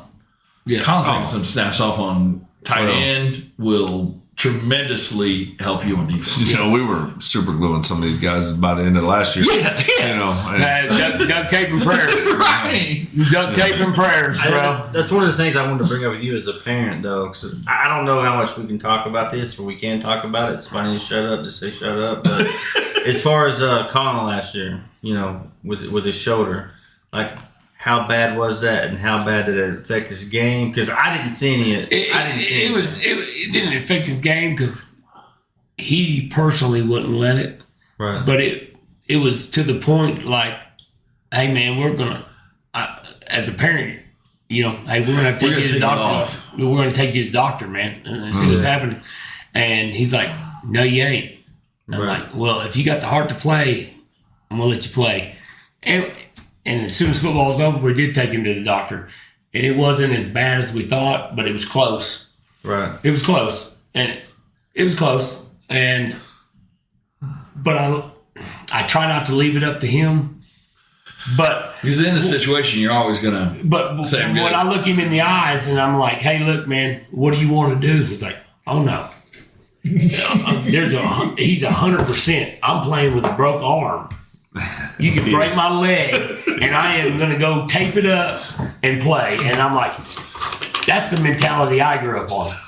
That's what my dad taught me. That's what his grandpa taught him. And like, you weren't going to get him to come off the field. If I told him that, hey, we're going to the doctor, he wouldn't go. I mean, literally, he would not show up. Like, I'm like, all right, where's Colin? He wouldn't go. Like, as a parent, as soon as it was over, we send him to Oklahoma City. We check it out. Okay. Coaches take care of him. Hey, shout out to Miss Ashley. She's the best. She's incredible. She's the best. And thank you for taking care of my kids. But if you leave it up to a kid, and we can take this part out too if you want to. But if we leave it up to a kid, the kid is always going to say, "I'm good." Some of the time. Some of them. I mean, There was times when Colin was like this, and I'm up in the booth going, "Oh." And as a parent, I'm wanting to tell him to suck it up, but I know. But it's like this. As an ex-football, hey, this rotator cuff. I was a quarterback. It has been torn and rotated 17 times, and that's where like. Well, give me a second on this. My son, he broke his arm. I got a phone call from his mom yesterday, and took it upon himself to call the orthopedics himself. Love it. To see if he could get cleared to play. Love it. That's a proud dad. You cannot be a proud dad. I want to hear that. You youngster called the doctor and said, hey, Can I play? me and Dax had this conversation too, because hey, I'm going in, right? me and Dax had this conversation. He goes, "Coach, my doctor's tripping." I said, "What do you mean?" It's like, man, you need to tell him. Like, I need to play. The doctor said I can't, and I said, "Oh, that doctor don't know what he's talking about, huh?" He goes, "No, he don't." I said, "That doctor probably went to school for 8 years and has a medical degree. Doesn't know as much as you do." I've had to teach my kids to literally trust what the doctor says, do what the doctor says, and as bad as it hurts, there's better times to come. Yeah, because it hurts you. Doctors will tell you. It hurts me. The doctors will tell you you're not going to do any more damage. I've done it. I've shot up more than you can think of when it came to playing college football games and all that kind of stuff. A doctor will tell you can't do any more damage. But a doctor will also tell you if you go there, like, you may never walk in, yada. The best advice is always take your doctor's advice. Well, here comes my advice. Yeah, at the end of the day. Absolutely. And as bad as it hurts me to say that, because I was told to suck it up from the time I stepped on the field to the time I stepped off. But even then. But we didn't go to doctors back in them. Yeah. That was ancient days. You send your kid to the doctor says, hey, you got 3 weeks off. You take 3 weeks off. Here's my one. And you heal. Here's my one. When you talk to the doctors too, you also need to ask the doctors. The old lawyer in me. You got to ask the doctors the right question. Here's my one thing to parents, and I'm a dad too, about dealing with doctors and stuff, and being an athlete. Understand that if you go to your general practitioner, who just is your normal doctor, Doesn't have one of any the first idea. things is nothing for 2 weeks. Yeah. Maybe be a rolled ankle. They're going to say nothing for 2 weeks. Doesn't Is That's getting just, to that's just the default plan. yeah. get to a sport, get to a sports orthopedic. Yeah. Yes, Who will tell you. 100% get to a Drive to the doctor city. that's dealing with this, not just because he wants you to play. Because I want you to play if you're capable, No. but because I don't want you injured or beyond repair either. You know, and that's the boy, talking about with Colin last year, and you know we had some other guys too, and I'm not going to speak. I only speak Colin because his dad's sitting right here, but I've had talks with kids where I pulled them from games, and I said, son, at the end of the day, it's not worth it. So the talk I had with Colin was like, hey, how bad is it? 1 to 10.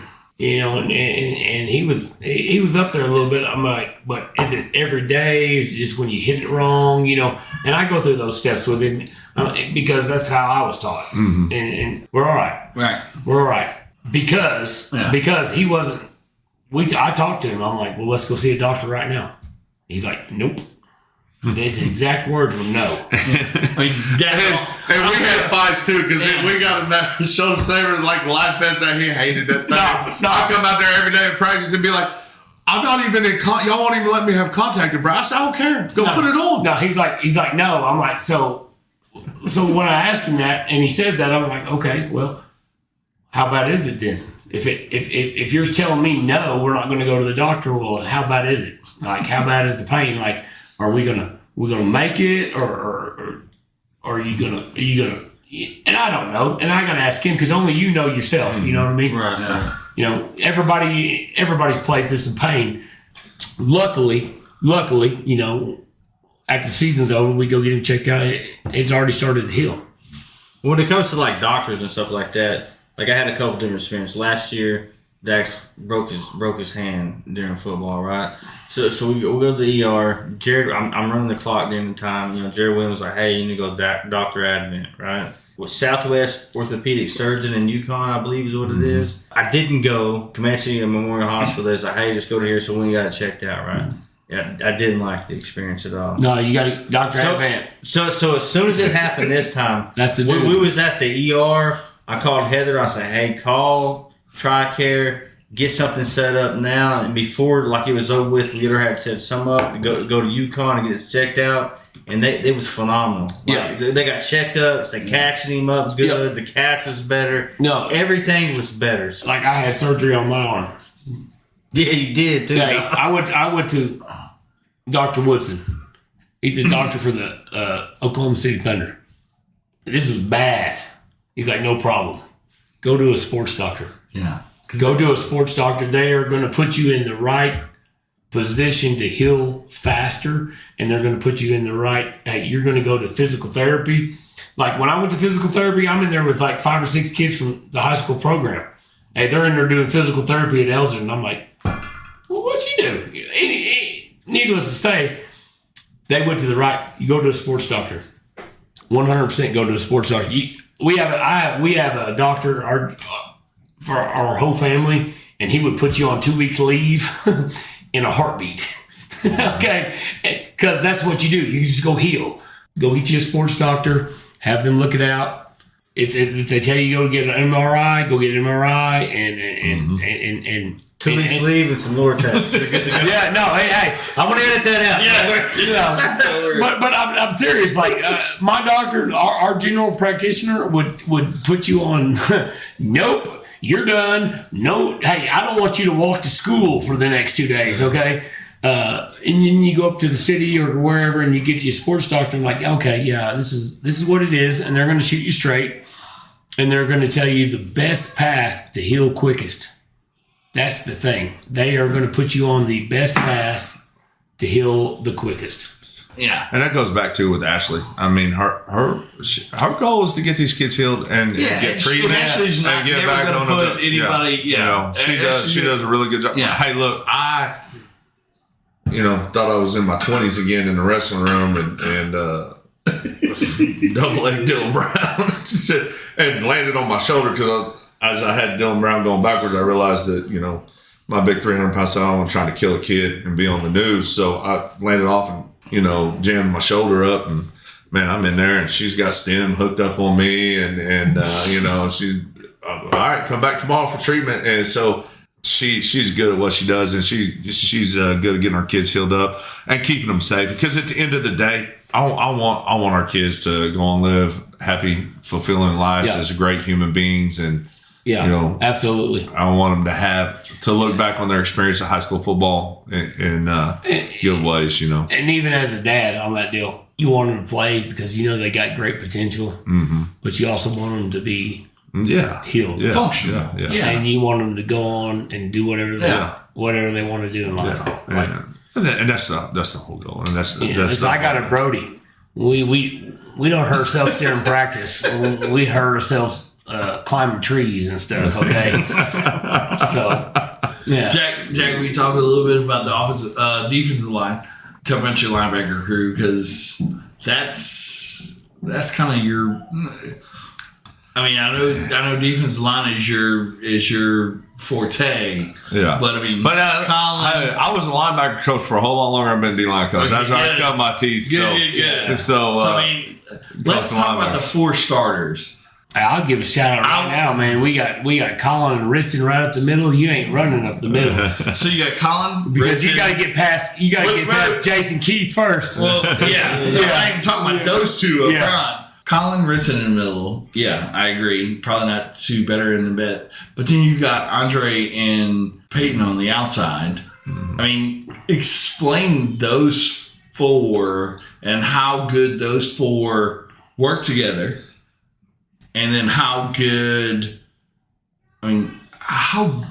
really good they are as a tandem. As a group. Foursome. I hate to say that word. Listen, I will say this too, and Peyton was on the Tigers team from the very beginning, and I think he came on this year more than because when they said that kid last year as the outside line, I was like, oh really? And I didn't. And I would tell him this. I'm like, oh gosh, darn boy. But he listen. This year he is just the 2 scrimmages, and because I sneak in and watch. But even last year though, he absolutely did way better than I thought necessarily. But like I'll say this about Peyton, like he's one of them kids that I want to win. There is no. And he plays a position in our defense that you got to have a little bit of a screw loose to play. Anyways, and he has it. And he won his. I'll tell you this: he won his first Super Bowl with 102-degree fever. Yeah, no doubt about it. Listen, and that's it's so funny. I coach his brother, and so I coach Johnny. I coach both his brothers actually. Yeah. But that linebacking group, it's 18, 19, whatever year it is, as a group. It may be the best linebacking group that I've got to be a part of, as a whole. Those 2 in the middle. And it's just, man. But Andre, he owns the outside, and he's one of those that he came in to the program way early, and I'll say this is a funny story.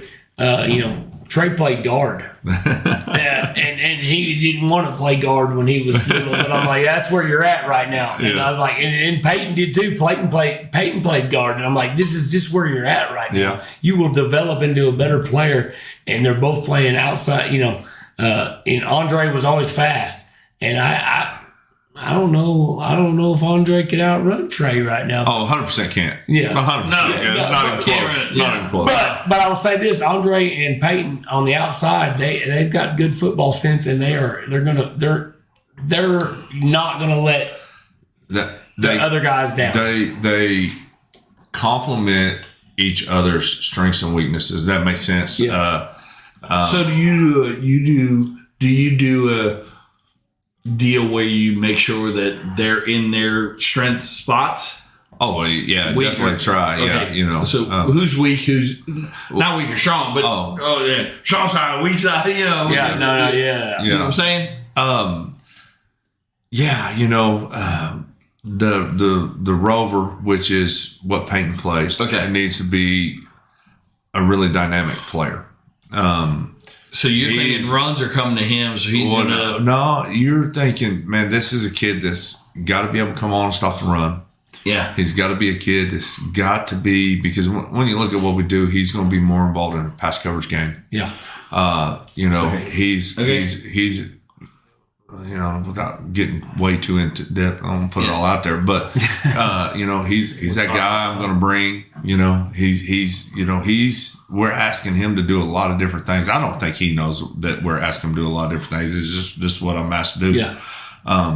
And so it's got to be a dynamic player, and he's a dynamic player. Okay. And then you have Andre. He's our guy that's going to bang. He's our guy that's going to be down there on the tight end. He's a strong kid. Sometimes he's way too nice. I always tease him on like somehow make you mad. Somehow find a way to make you mad because you can't. He's just such a great kid. But he's my guy. He's going to get down there on the line. He's going to bang around with tight ends, and it's almost a But stand-up Andre can go up against a pulling guard or a pulling tackle. Yeah. And but if you put him that. And then you look at the same thing when you look at our two inside backers. Rich is really dynamic.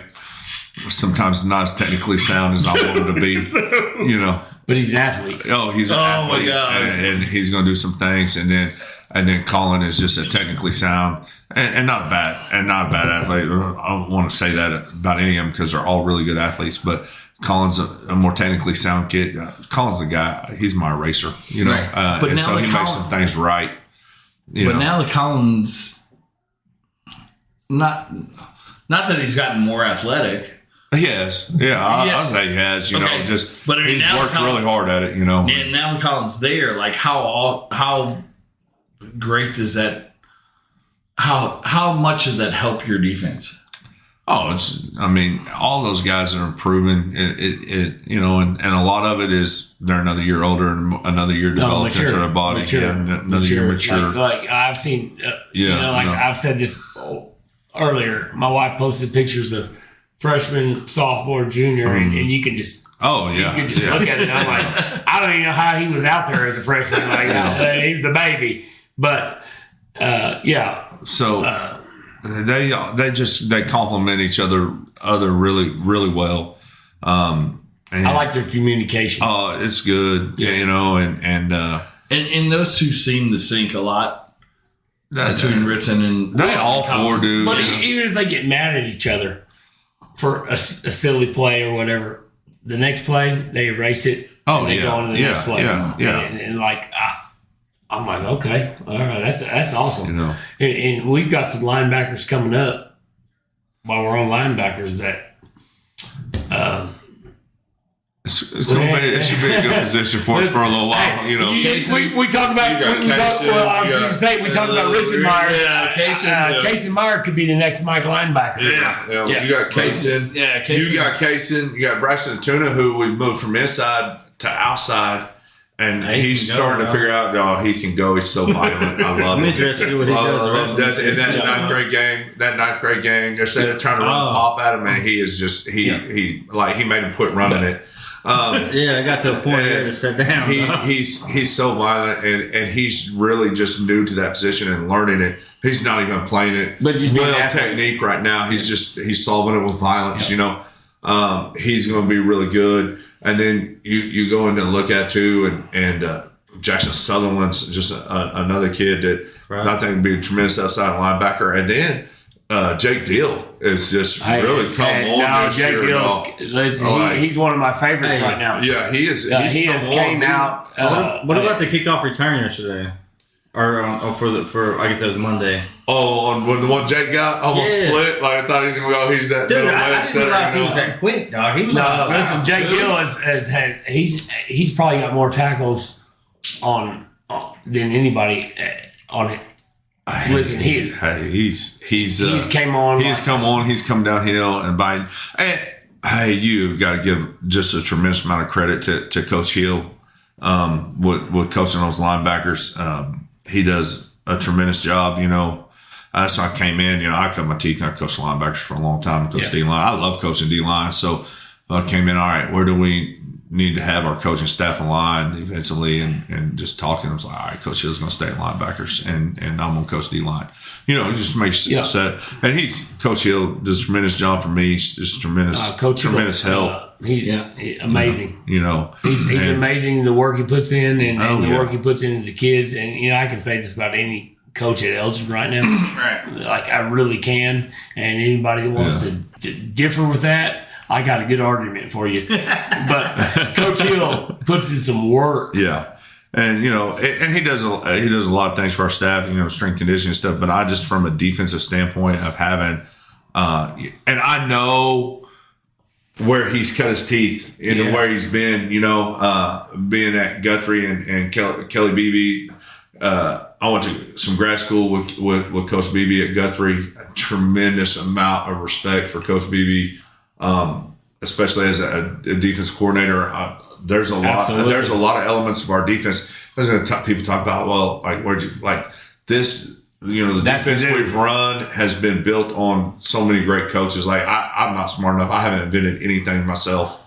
But every good coach learns, you know, and so builds upon what they learned. Lance started out coaching there with him, and then he was at Kingfisher, and I competed against Kingfisher a lot when I was at Millwood, you know, and matter of fact, I lost my last game that I coached at Millwood against Kingfisher in the semifinals at UConn. A little sour about that, but I mean, but you know, those guys, you know, so I know where he's been, and so it was just really easy, and he's my guy that, you know, he kind of writes me, you know, and so he does a tremendous job with those linebackers. Competition.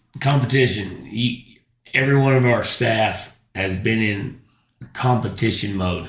Yeah. Like, you guys have all competed at the next level in high school sports. Like, you mentioned, hey, you got a ring. Hey, but you guys have all competed for that ring. And when you put everybody together that's competed for a ring, well, now we got competition. Let's get it. Well, that's the goal. Yeah. No, and if you guys, we don't want to make the playoffs. We want to win the playoffs. Yeah. You know, there's a difference there. Yeah. We want to win the playoffs and go to where we need to be. And that competition level is just raised to the fullest right now. It was fun last year. We got to the playoffs. Yeah. It was fun, you know. But now we got a taste of it. We got, you know. That's funny. I go home after the Bethany scrimmage. Yeah. And my wife goes, "Well, how'd it go?" I said, "Yeah, it was okay. It was all right." And she goes, "It was all right." She said, "They didn't score." I said, "They scored once on our freshmen. You know, we had a bust of coverage, but it was okay." You know, and then I got to sit around and think about it. If that's the scrimmage I mean, it was probably better than our scrimmage we had last year with them. Oh, way better. Oh, but if that's the scrimmage last year, I'm ecstatic walking off the. I'm ecstatic walking away from the scrimmage. But now we're on another level.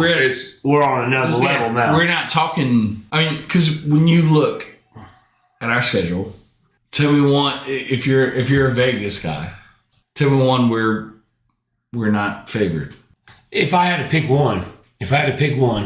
I'm not asking you to pick one. No, I will pick one if because this is easy for me because we were never favored in any game we won when I was in high school. But Midwest City. But you got to understand how much Midwest City. So this is me coming from a semi-outsider because yes, I live in Elgin and yada yada yada, and I'm not, you know. But now we don't have. We might not have that one. Yeah. But I wish we weren't ranked, and I wish people quit talking about it. I like to be the underdog. So. Hey, I would love that. I would love where I live. I want to be there. Because if I'm a coach, I want to be there. I absolutely want to be there. Schedule is, and I'm not trying. This was not a trick question. No. Not a trick question at all. Absolutely. And I wouldn't say MacArthur. I think our kids, MacArthur is going to come play us. Oh, MacArthur is going to come play us to try and absolutely kick our ass. And our kids are going to lost last year. Try and kick their ass, and it's going to be a battle of will. And I'll take Elgin Will over anybody any day. Midwest City, if I had to pick one game, and I'm not saying we don't go smashed Midwest City. If I had to pick one game, Midwest City. Okay. Man, at the end of the day, man, the boys will know my answer. They can all get it, dog. I'm not worried about none of them, man. No, they can all get it. I had to have this conversation with kids. You know, we start camp. We're ranked, and you know, there's people talking about us. I'm like, quit talking about us. Please. You know, quit talking about us. Stay level. And it makes it difficult. Because it makes you At the end of the day, I they're said, dealing with 15 well, and it's- 18-year-old kids that are like, I told kids, I told our kids, I said, you had a chip on your shoulder. That better not be gone. Because I'm telling you, because here's what it is. And as I told the kids, I said, everybody outside of Elgin Hate you. is waiting for you to fail so they can say, I told you so. So. yeah, you're I absolutely said, that's where you're at. And the point of this deal, Perfect. everybody outside of Elgin is waiting for you to fail so they can say, I told you so. I got told you. they weren't no good. Yeah. I told you this. I told you blah, blah, blah. Listen, You're absolutely at the end right. of the day, you know, right now, I just want to go beat Anadarko, you know, and then I want to go beat Cash. And then I want to, you know, nothing's easy. And No, I'm a one game at a time Yeah, guy myself. And I want these kids to not fear anybody. no, and that's what I tell people all the time. That's what I tell people all the time. These kids, and I say it, and they don't flinch. I remember, and we'll go true honesty here. We walk out on the field last year versus Ardmore for 3-game workouts. And I look over, we ain't got no pads on, they ain't got no Favorite pads game on. of the year. We ain't got no pads on, they ain't got no pads on. Hey, we walk out like we're professionals. I look at I'm like, holy shit. I looked at our kids, and I looked at their kids, and I looked at our kids again. Shit, boys, what? I'm about to find something out. Yep. And our kids just like, Whatever. I don't care. You know, Jack Andrews, I don't care that tackle's 305. And, you know, I don't care. And that's the attitude you got to have. Illinois. Yeah. You're a commit. You know what? And you saw the same thing at team camp, and I caution people because a lot of calls after team camp. Or John went up to Carl Albert and showed out. Okay, it's team camp. First off, there ain't no officials there. There ain't nothing going. You know, it's team camp. But The good thing is, and I will say this, we went to every hard team camp we could go to this year. yeah, Like and, for Elgin football, to go to Carl Albert or any of the other ones we went to. Hey, hats off to the coaches. And competed. Hey, we go to Carl Albert, Hey. and they're like, this guy's got an OU offer, and this guy's got an OU offer, and this guy's got an OU offer, and we're like, whatever. we got a Northeastern offer, and that's cool. Yeah, You know, I got my but- half shirt on right now. But Yeah. I mean, our kids strapped up and they lined up and they didn't care. And at the end of the day, they didn't care. And boy, as a coach, that makes you proud. No, because the mentality of the players is like, okay, so you're the team I got to beat. Okay, all right, let me go stretch out. I'm coming back, and then we're gonna beat your ass. You know, and their mentality is, let's go see what happens. Well, that was the Ardmore game, 100% Yeah. last year. Oh, Ardmore's got this big hype, and we're coming Right. in, and we beat El Reno, and then we're coming into Ardmore, and we're like, Which El Reno turned out to be a big win. And we look you know? at it, we look at it back. Yeah, we're like, hell, that El Reno win was way bigger. yeah, but it wasn't the mentality of the kids. Like, No, I agree. Coming home, we're talking about it, and they're like, we got Ardmore, we just got to we got to stick to the game plan. And all of a sudden, hey, we're kicking ass. Yeah, fuck the game plan. Hey, I'm like, hey, from the guy in the stands, I'm like, hey, boys, let's go, because we're doing the damn thing right now. And if you keep that mentality with them, like you said, you go up and it's 7-on-7, and we go against Carl Albert, state champions, man. Hey, you know, they smoked McAllister. And I watched it. I mean, I left early because it was like, they win.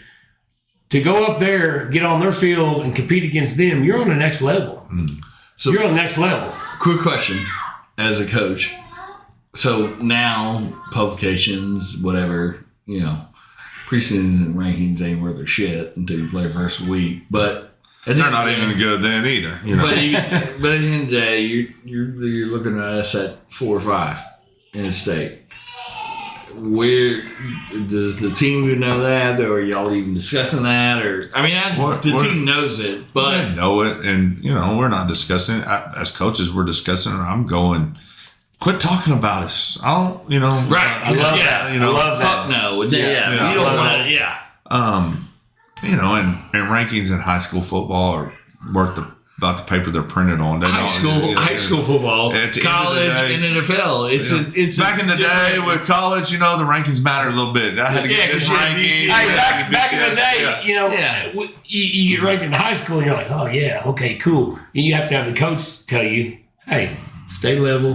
Don't worry about that. It don't matter. It's just like playing games on paper. On paper, you should win this game or you shouldn't win this game. Don't put that pressure on yourself. It doesn't matter. You got to go play the game. And, and that's... Your schedule is what it is. Yeah. You play who's put in front of you, and you got to play the game. And I promise you, and I tell kids this, you guys have a chance to be a really special and really good football team. But you're not so good that you can't be beat by anybody that's on your schedule. No. Well, then it starts with Anadarko. Yeah, 100% it does. And listen, and then you roll into Cash. Yeah. Okay?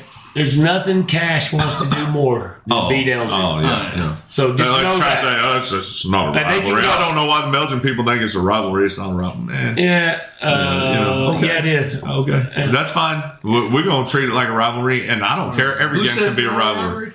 Oh, they said Cash said that last year. No. I'll take it back a lot of years ago. It's a rivalry. I've done broadcasts for both, and it's a rivalry. Yeah. The Cash said it was. Yeah. Listen, I know people from Cash. I work construction. I know people from Cash, and I'm from Elgin. We have talked shit already. Yeah. We will continue to talk shit. 3 years ago, I was told to wear a shirt that said Elgin sucks. Yeah. And I was like, I live in Elgin. I mean, I know that I do the broadcast. I'm not trying to take it out, though. I do the Cash.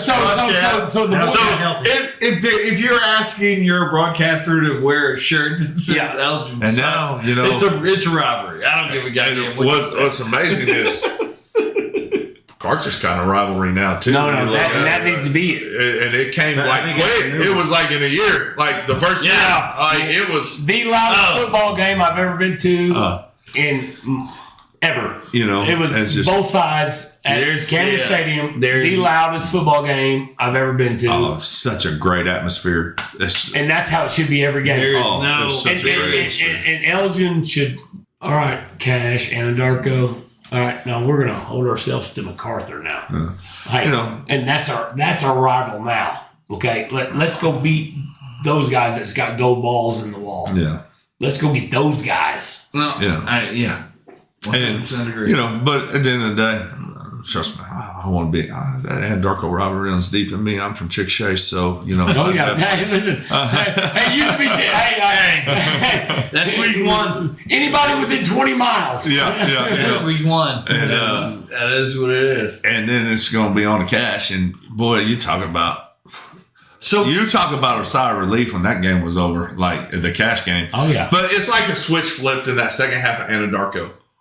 Yeah, that's where it really started, and that switch flipped, and them guys started believing, all right, we're legit. We can play football. Yeah, and then you go the next week and you shut Cash out, and there's like, all right, we can play. And then it just built, but it was that switch flipped. The second we get down 14-0, and it's like, guys, we're doing it to ourselves. Yeah, we're doing everything. And Brody and Brody's interception. He's going to be a special player, boys. Okay. Brody Morrison wants to be a football player. Yeah. So we talked about the D-line. We talked about the linebackers. Let's get to the secondary. Last year, I know we got to replace Toby. And Toby was an absolute. But last year, my favorite player as a freshman, Brody Morrison. Oh, I called it from the very beginning, and I'm like, I didn't even know the kid. I'm like, who is that? Derek Who is that? Derek can tell you, I am screaming Brody Morrison as the breakout written type kid, because now he's going to play on both sides. Oh, he's And you get him the ball in the open field. I'm a quarterback. I'm a quarterback. Offensive touchdown I'm a quarterback. I'm going back. But the kid's a football player, and he is a football player. You could Jack Angeli him. Hey, Brody, defensive line. So no problem. Yeah, I got it. So talk about your secondary for a second. Okay. I mean, I know Toby's a big loss. All-Stater. So you look at him and be like, they looked at him and said, we're going to go with that kid. Yeah. That might have been a mistake of a lot of people. Right. He's All-Stater. He actually goes and he kicks the winning extra point in the All-State game. Yes. The extra point. I'm like, he's going to be our kicker. I'm like, huh? He's going to be a kicker, right? I'm coaching the All-State team. I'm coaching it. Like, what the fuck? And they go, hey, he's gonna be our kicker. I'm like, what? Wait a minute. And he made it. No. And he made it. All right. And he made it and won the All-State game. So now you got replaced Toby. Yeah, Brody Morrison. We'll talk a little bit about him. I think he's got a chance to be a special player as he keeps developing and he keeps learning. Guys. Moved from Chattanooga. Never played football. Man. Like, he's been playing if you're football not from around here and you go to Chattanooga, they don't have football. No, they go. He's going to have been playing football for 3 years. Yeah. he don't even know football yet. He gets that's an insane heart ain't never been broke as much as it did for him. We got beat on the post in Midwest City. Yeah. And he's right there. And, I told him after the game, I said, there ain't another person I won't cover. I go out there right now and have you cover it again. I went up to him and said, but here's what people... He was in the right position. Here's what people don't understand. It's going to make them better. Yeah. It'll be better because of it. And, he's going to be... I think he's got a chance to be a pretty special player when his time's done at Elgin, as long as he continues on the path that he's going. Yes, agreed. And then you go to the other safety, Hunter Jackson. Freak. The toughest kid... Hey, might be the toughest kid on the team. And I want to shout this out too. Hey, let's talk about some wrestling. He's a wrestler. But at 6 years old, he was on my Tigers team, and he wore a little old two-piece face mask, and we're going to hit you in the mouth. And when I met him, I'm like, who is this? Let's go put this out there. You start talking about our defense. At Elgin, our defense, and some of these guys we've been talking about. Jack Angeli, wrestler. Jace Williams, wrestler. Oh, yeah. Shea Spencer, wrestler. There's no doubt Colin about Donnelly, wrestler. Ritson Meyer, state champion wrestler. And so you start, looking at that. But in the last 2 weeks, I ain't never been more proud of having Hunter Jackson because he is lighting fools up. Because that's what he does. But look back at the MacArthur game. That was insane. Yeah, and so I think Hunter is going to give you everything that he he's has. going to put his whole body on the line. Oh yeah, and love him to death. And then I'm excited. Michael Adesola, absolutely. Hey, you could say Adesola 3 times. And every one of those kids, hey, watch the game the other night, the 8th grade game, all the way up. Them boys are going to put everything they got into it. And I think Caleb's going to be a stud, boy. I think Caleb's going to be. I'm excited about Trayvon Harris. Yeah, I think he's going to be I think he's going to be a heck of a 4 technique. The little one? Oh, yeah. Caleb? Okay. Oh, yeah. I can't wait for it. I can't wait for it. All he had to be told is you can do it. Yeah. But Mike's corner, just tremendous, and still tremendous. He still ain't reached all his upside either. No, he is not. He has no idea how good he is. And man, he is a competitor, and he is a competitor. And they're quiet competitors. Mike's not going to say nothing. Go out there and compete. But they are 100% on the win team. And I've said this. Everybody talks about the catch. The catch was great. Yep. The diamond catch. There was nothing better than that 4th down catch. Tremendous. On that curl. Oh, yeah. That won us the game. That changed the game. At the end of the day, that diamond catch that he caught, it was on 2nd, maybe 3rd down. Yeah. That curl that he caught in traffic, like, and didn't even bat an eye. You put it on the highlight Didn't reel. even bat an eye. I mean, everybody sees the layout. You know, that's cool. It's great. It's unbelievable. Yeah. But it was fourth. Mm-hmm. Was it fourth down? It might have been. You're talking offense again.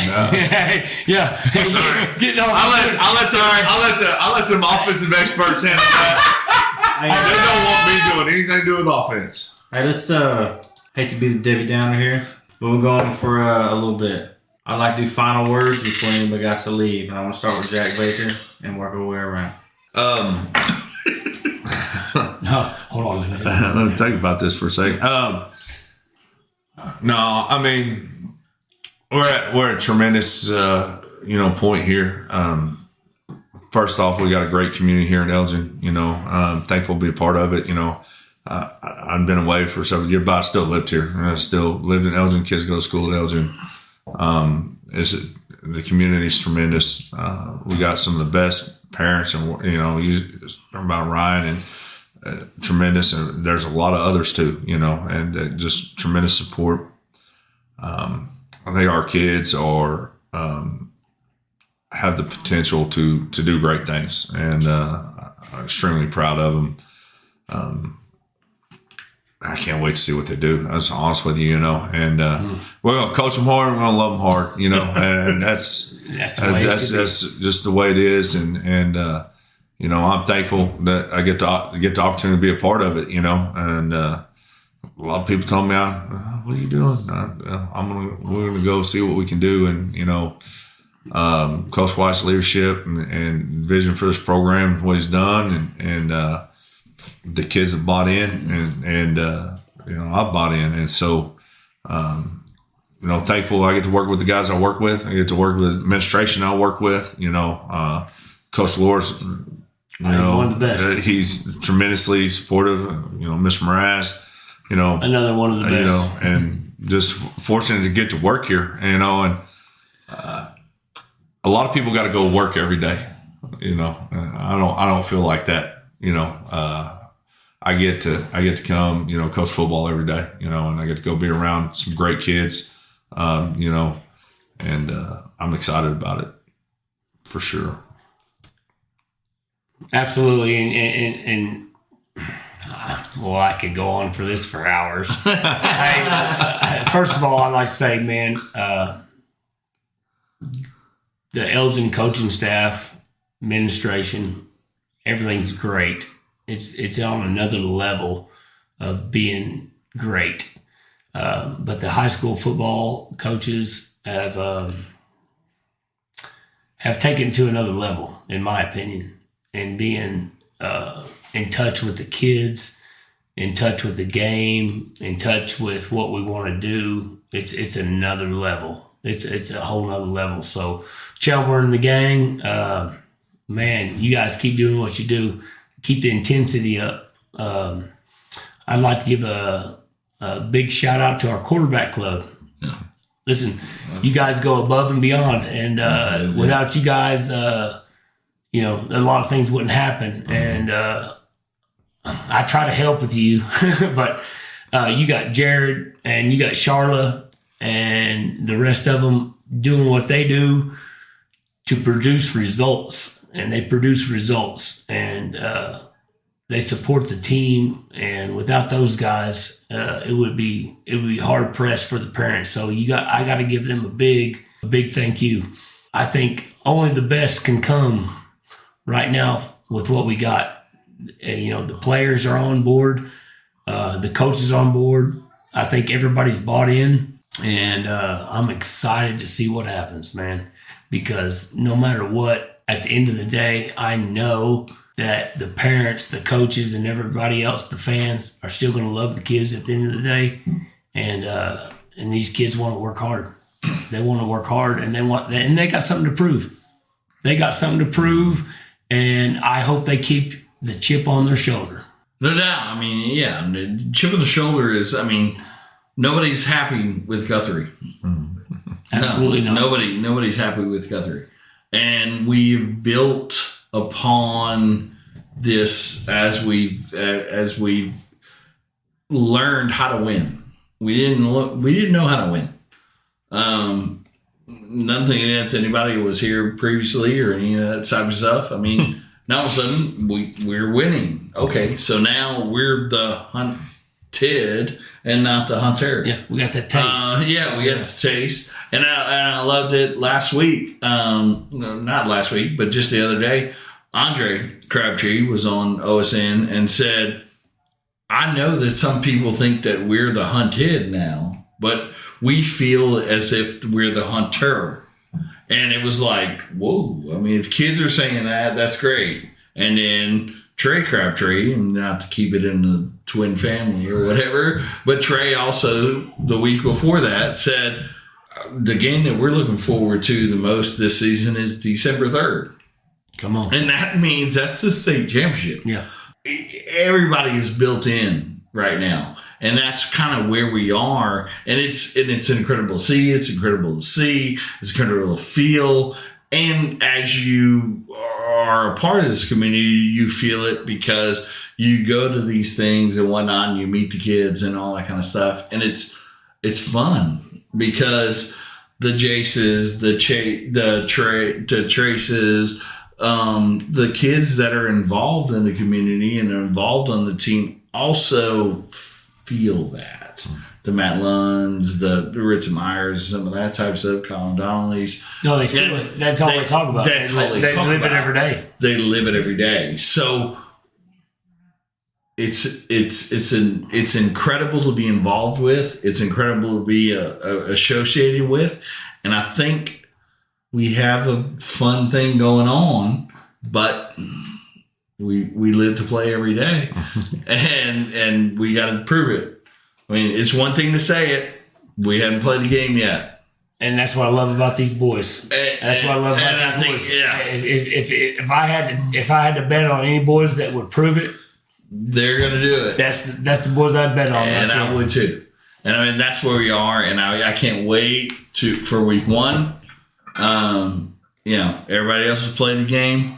We're ready to play this first game, and let's roll. Santa Darko week. No, 100%. After hanging out with a group of coaches, the athletes and the parents, my philosophy is never going to change when it comes to Elgin, man. They can all get it, man. They can all get it. Hey, once you're E-Town, you're E-Town for life. I've been here since '87, buddy. They can't drag me out.